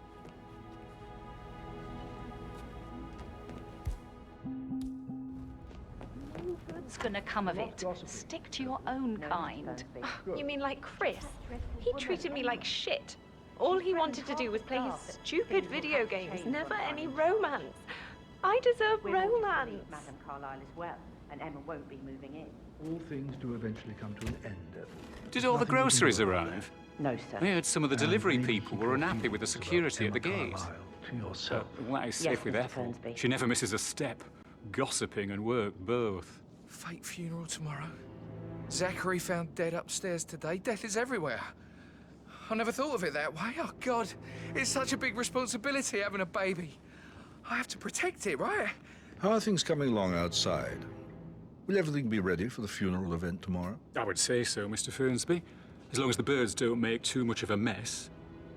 May I add that the undertaker, Mr. Parsons, is not happy about putting on a pretend funeral. He's worried about his reputation if it gets out. Yes, I expected as much. These certainly are strange days. I suppose we'll never get an explanation. It's not our place to question Madame Carlyle. No, I know. Can't help but wonder. I'm getting a headache from all the decisions. I mean, pram or stroller, comforter or not. Should I ask her to marry me? What if she says no? And then this big funeral thing tomorrow? It's the last thing I need. I remember how it was with the first one. The ones that come after certainly are a lot less of a worry. Rosie, tell me what you did last night. I'm in trouble, aren't I? I spent the evening with Patrick. We met after dinner and I went home at 1 in the morning. He said he needed someone real to talk to. When he looks at you, it makes you feel like the center of the universe. Like a real princess. But now he just ignores her. Well, he's under a lot of pressure.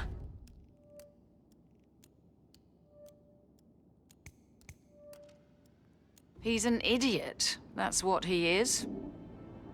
Did you notice anything out of the ordinary? Any strangers outside the house? No, we saw no one outside. Except Patrick's mother, Emma. We were sitting on the bench behind the greenhouse talking when she came out and, we had to hide. You won't tell her about me and Patrick, will you? She'd insist Madame Carlyle fire me. I'm sure of it. Too right she will. She's always going on about how things will change once she's in charge of Thornbridge Manor.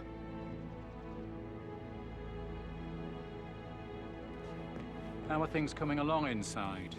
Is everything ready for tomorrow? I can't deal with all this pretend funeral stuff just now. I know I have to, but Amy thinks she might be pregnant. I'm gonna be a dad. Amy is a great lass. And now a wee one on the way. I'll say you're one lucky bastard.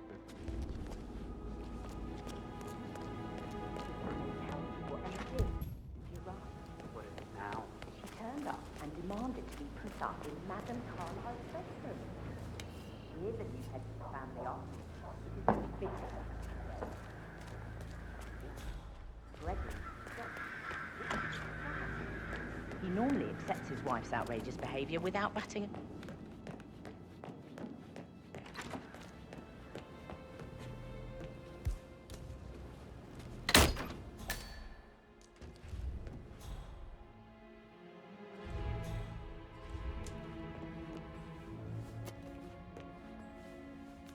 Zachary's diary.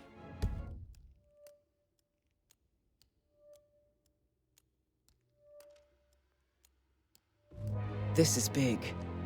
He was about to confess to the world that he and Alexa murdered their older brother Montgomery 46 years ago. And apparently, Mr. Fernsby helped make the murder look like an accident.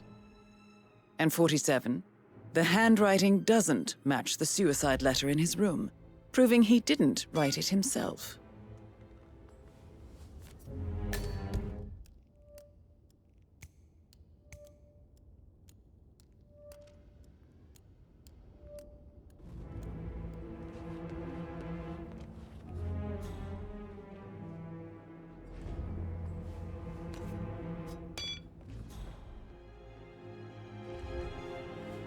Painkillers.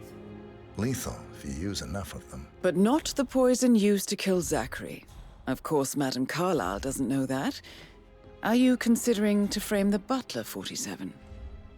Mr. Fernsby clearly didn't commit the murder, but I think you have enough evidence to convince Madame Carlyle he did. Maybe you should tell him you are ready to present your findings.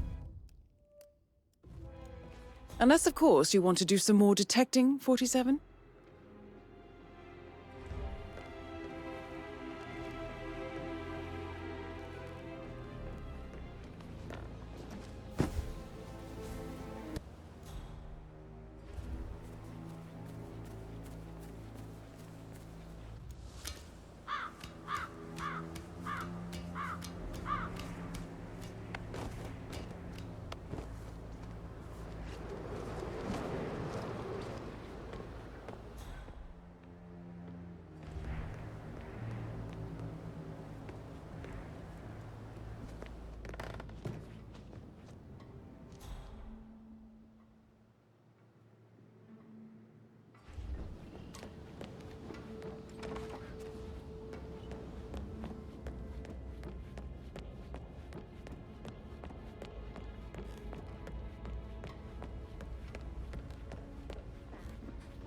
Have you ever fallen I actually... Yeah, I should let you go. Yeah, same. That door leads to Emma and Gregory's room.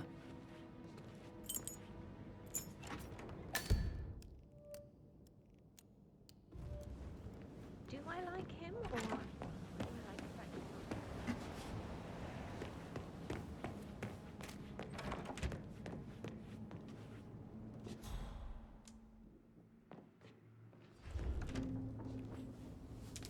A keychain pendant for the greenhouse. What's that doing in Emma and Gregory's room, I wonder? And why is the key missing?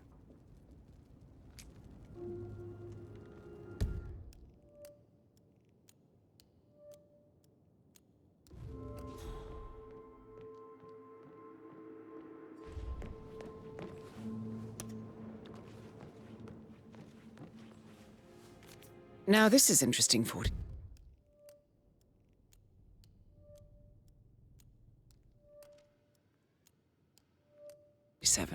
A letter from Emma's mother stating that Emma is the illegitimate child of Alexa's late older brother, Montgomery.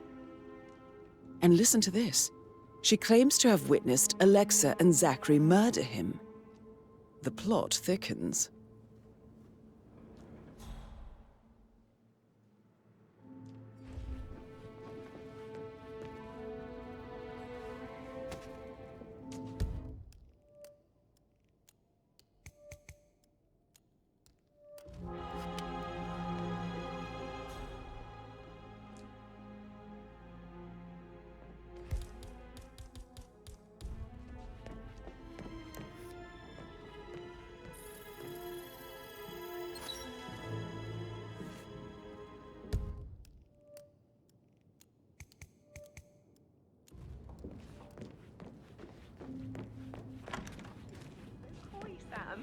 Can't you tell me about I the way should you put a pin let in you it? get back to Yeah. it.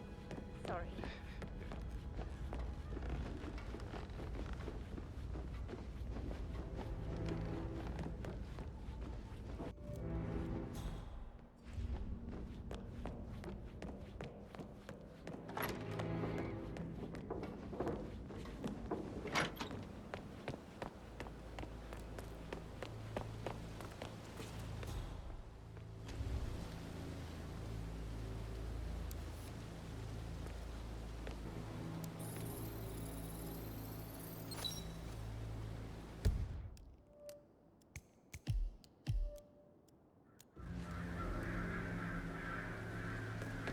Bad news, I'm afraid. We don't have any extra fuses. Ethel looked everywhere. Oh, you've got to be kidding me. No power, no portrait. Oh, Madame Carlyle will be furious. She expects the family photo to be done any moment now. I need this shoot to happen, okay? And I need it to be perfect. Can't we just take a fuse from another fuse box? So, Madame Carlyle wants a picture taken. If you were to assist with the missing fuse, I'm sure the portrait would be one for the ages. I guess we could do that. Good. I'll finish setting up, and then we'll grab the fuse just before...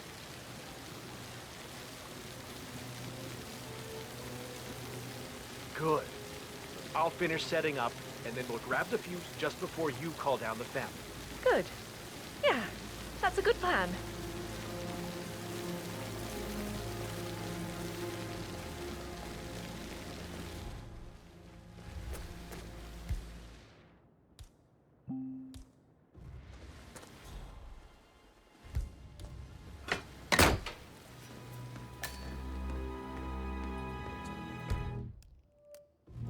Emma Carlyle in the greenhouse.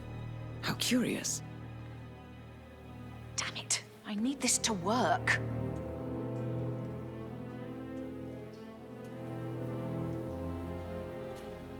Oh! You startled me. I was just, I don't know, thinking about Zachary. He spent most of his life in here with these plants. Not much of a life, is it? Well, anyway, I'll be outside if you need me. If you'd excuse me. Broken lab equipment. It looks like it was recently used, though.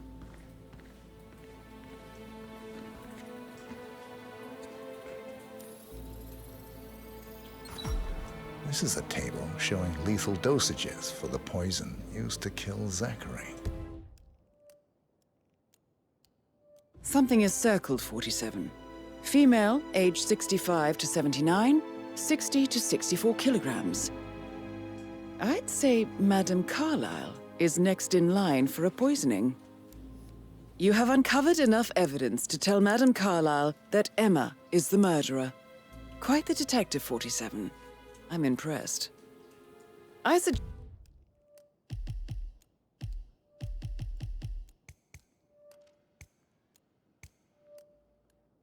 suggest you go tell Mr. Fernsby. Unless you think there are more secrets to uncover.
So 41 guests will attend the funeral. I'm ready tomorrow. to present my There's still a lot conclusion see to to, Madame but we're in Carlyle. good time. Very I well. think. If you'll follow me, sir. Funeral tomorrow.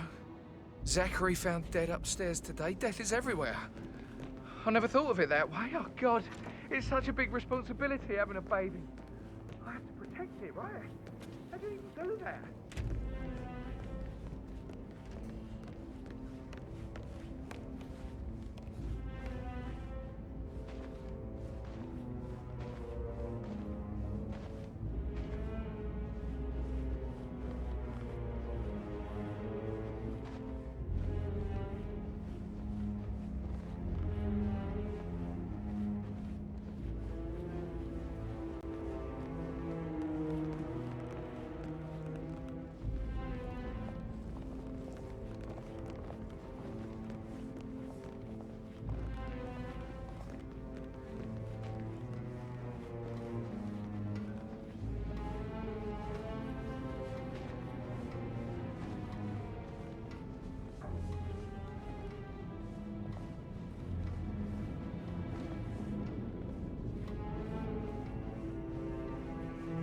Hi there. Are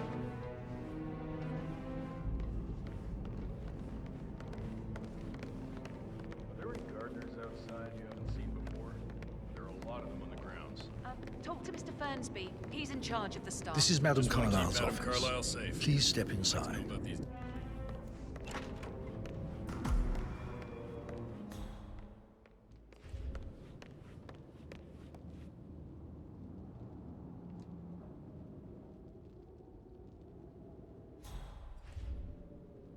Your detective skills have gained you access to the Lion's Den, 47.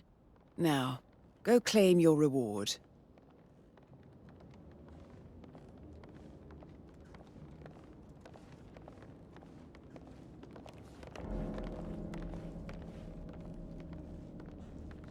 So, Mr. Whitmer, you've reached a conclusion.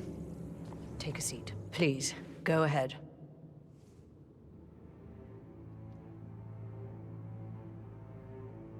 Your niece, Emma Carlyle, murdered your brother Zachary. My niece? Emma is not my niece. She's my daughter-in-law. And your niece. Emma is the illegitimate child of your late older brother Montgomery, who you and Zachary killed 46 years ago. That's preposterous. You asked me to find out what happened to Zachary. Would you rather not know? No. No, go on. I found a letter from Emmer's mother, Jane, who was the fiancée of your older brother at the time of his death. She witnessed how you and Zachary pushed him off the balcony. She believed you did it to steal the Carlyle empire from her and her unborn child. And she raised Emmer to reclaim what she lost, marry your heir, Gregory, get revenge, and secure the Carlyle empire for her bloodline generations to come. Emma is the daughter of Montgomery and that local girl, Jane. She is. Well, the girl got it wrong. I didn't steal anything. I did what was necessary to protect the future of the Carlyles. Montgomery wasn't cut out to take over from Father. All heart and no balls. Emma used the funeral gathering to speed up her installment as the lady of the house, seizing the opportunity to stage Zachary's suicide. She did her homework, used a poison made from one of Zachary's rare plants, found old floor plans from Thornbridge Manor to gain access to his room through a secret passage. That scheming bitch. More than you think. I found proof that she will try to poison you next. Well, I'll have to take care of that. Thank you, Mr. Whitmer. You have not disappointed. I promised you I would reward you generously if you solved the case. So, what do you suggest? I want the file you have on Arthur Edwards. Edwards, the Constant. But how do you... Oh, I see. I expected you might show up. But to kill me, not help me. But I've been wrong on so many things lately, so why not this one? I will give you the file on Edwards. You've earned it. I don't suppose I could convince you to deal with my daughter-in-law now you're here. I would like to see her dead. No? What a shame. I'll have to see to it some other way, then.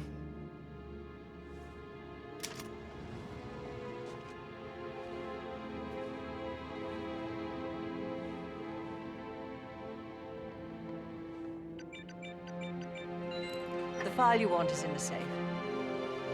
God, I hope you get Edwards. Greetings, sir. Make him hurt. I need some privacy. Thank you. Good work, 47.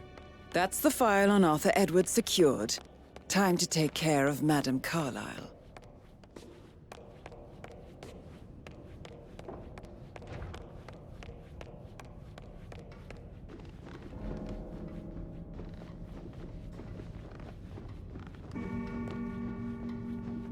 Hello, sir.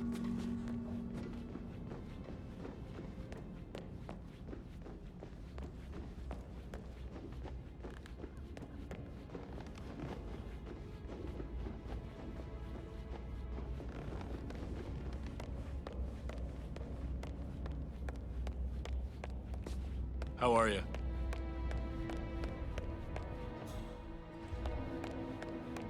Gregory, don't say more to that weird detective than you need to. I was just having a laugh, dear.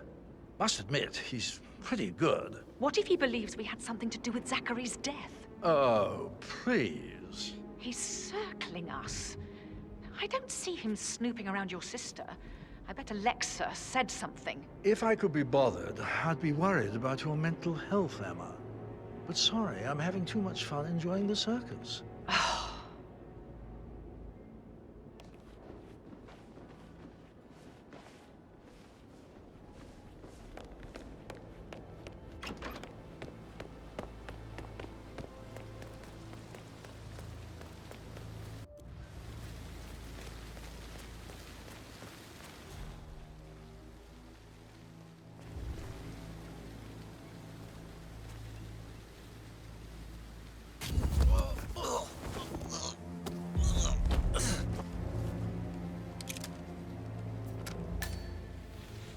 Forget how the rich do things. All this fuss for a pretend funeral. And why not do a photo shoot because we're all gathered?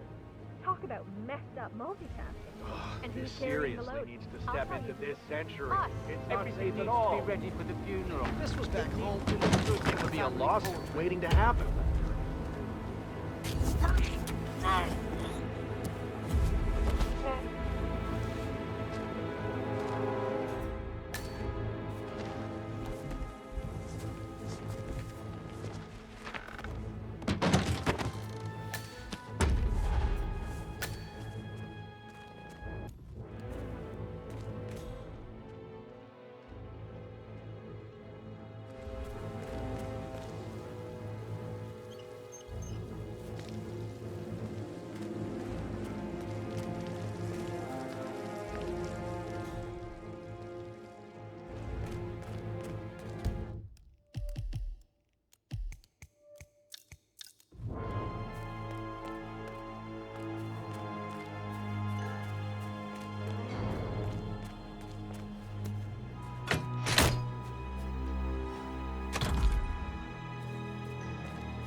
like the power's back up. Why don't you take a picture to test it?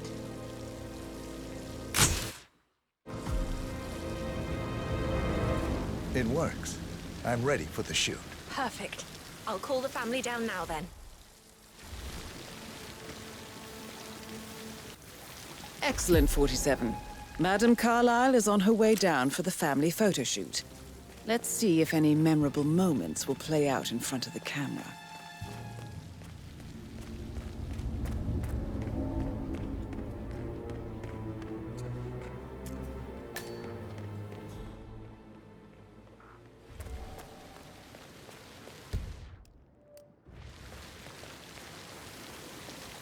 It's just in front of the fountain.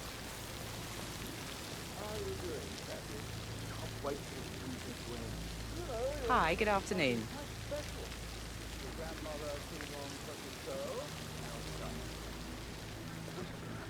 Such a joke with the whole fake funeral tomorrow.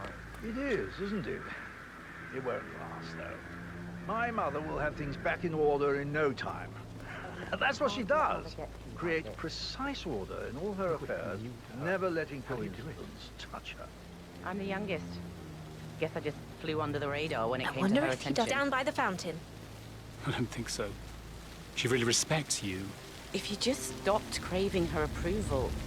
You're nearly 50, Edward. I know. I'm such a loser.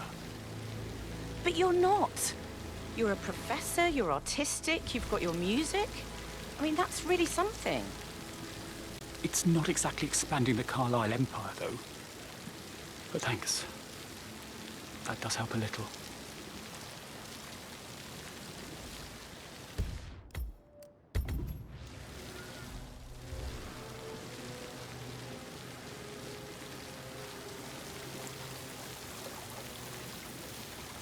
I wish he'd hurry up. This place is sucking the life out of me. It won't hurt you to relax for a bit. Right ahead, please. I expect you to be efficient. I have a lot to see to today. I'll do my best.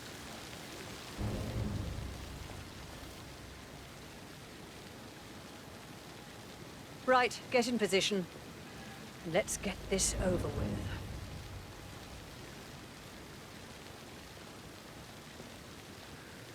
There's a puddle of water here. Oh, never mind. Let's just get this done, shall we?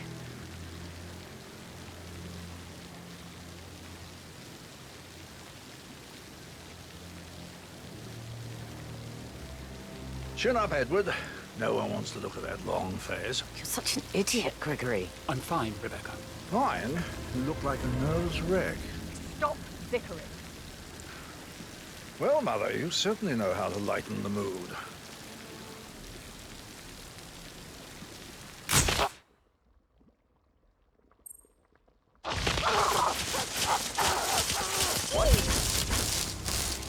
Man, this one looks like an accident. Mission complete. Well done, 47. Oh, God. Oh, no. Oh, you are messed up. Tell you what, I'm gonna go get help.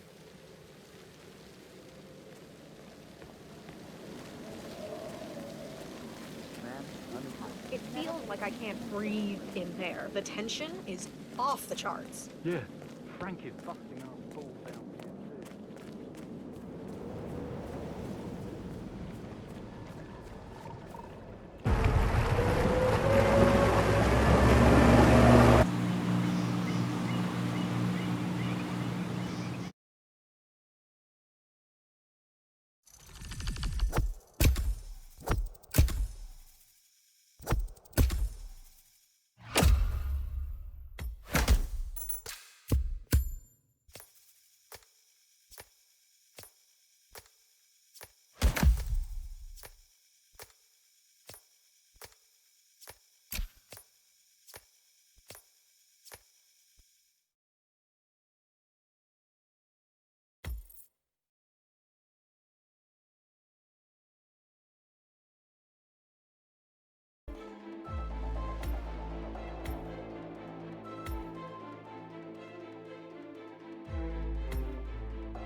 respond. Just listen. Diana can't help you now. You need to find Olivia. She will know what to do. I wish there had been more time.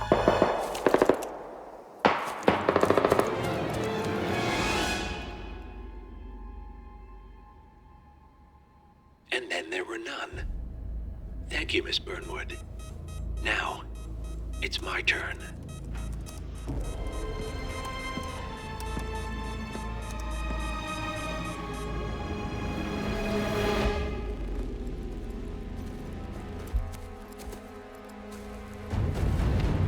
Stay down.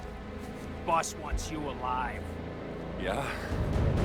How about now? Over here! Cover me!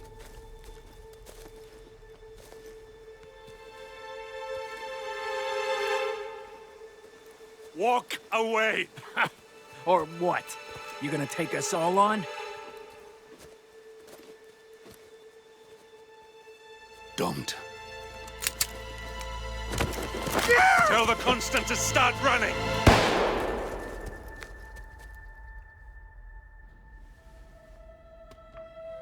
You think you've won? 47 is out there.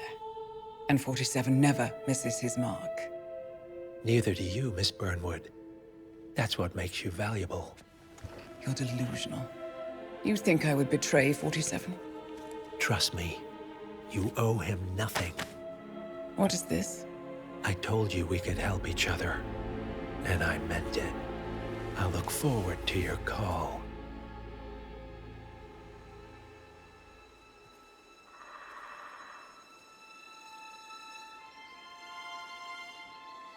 Gray is gone. Go to Berlin and stay out of sight.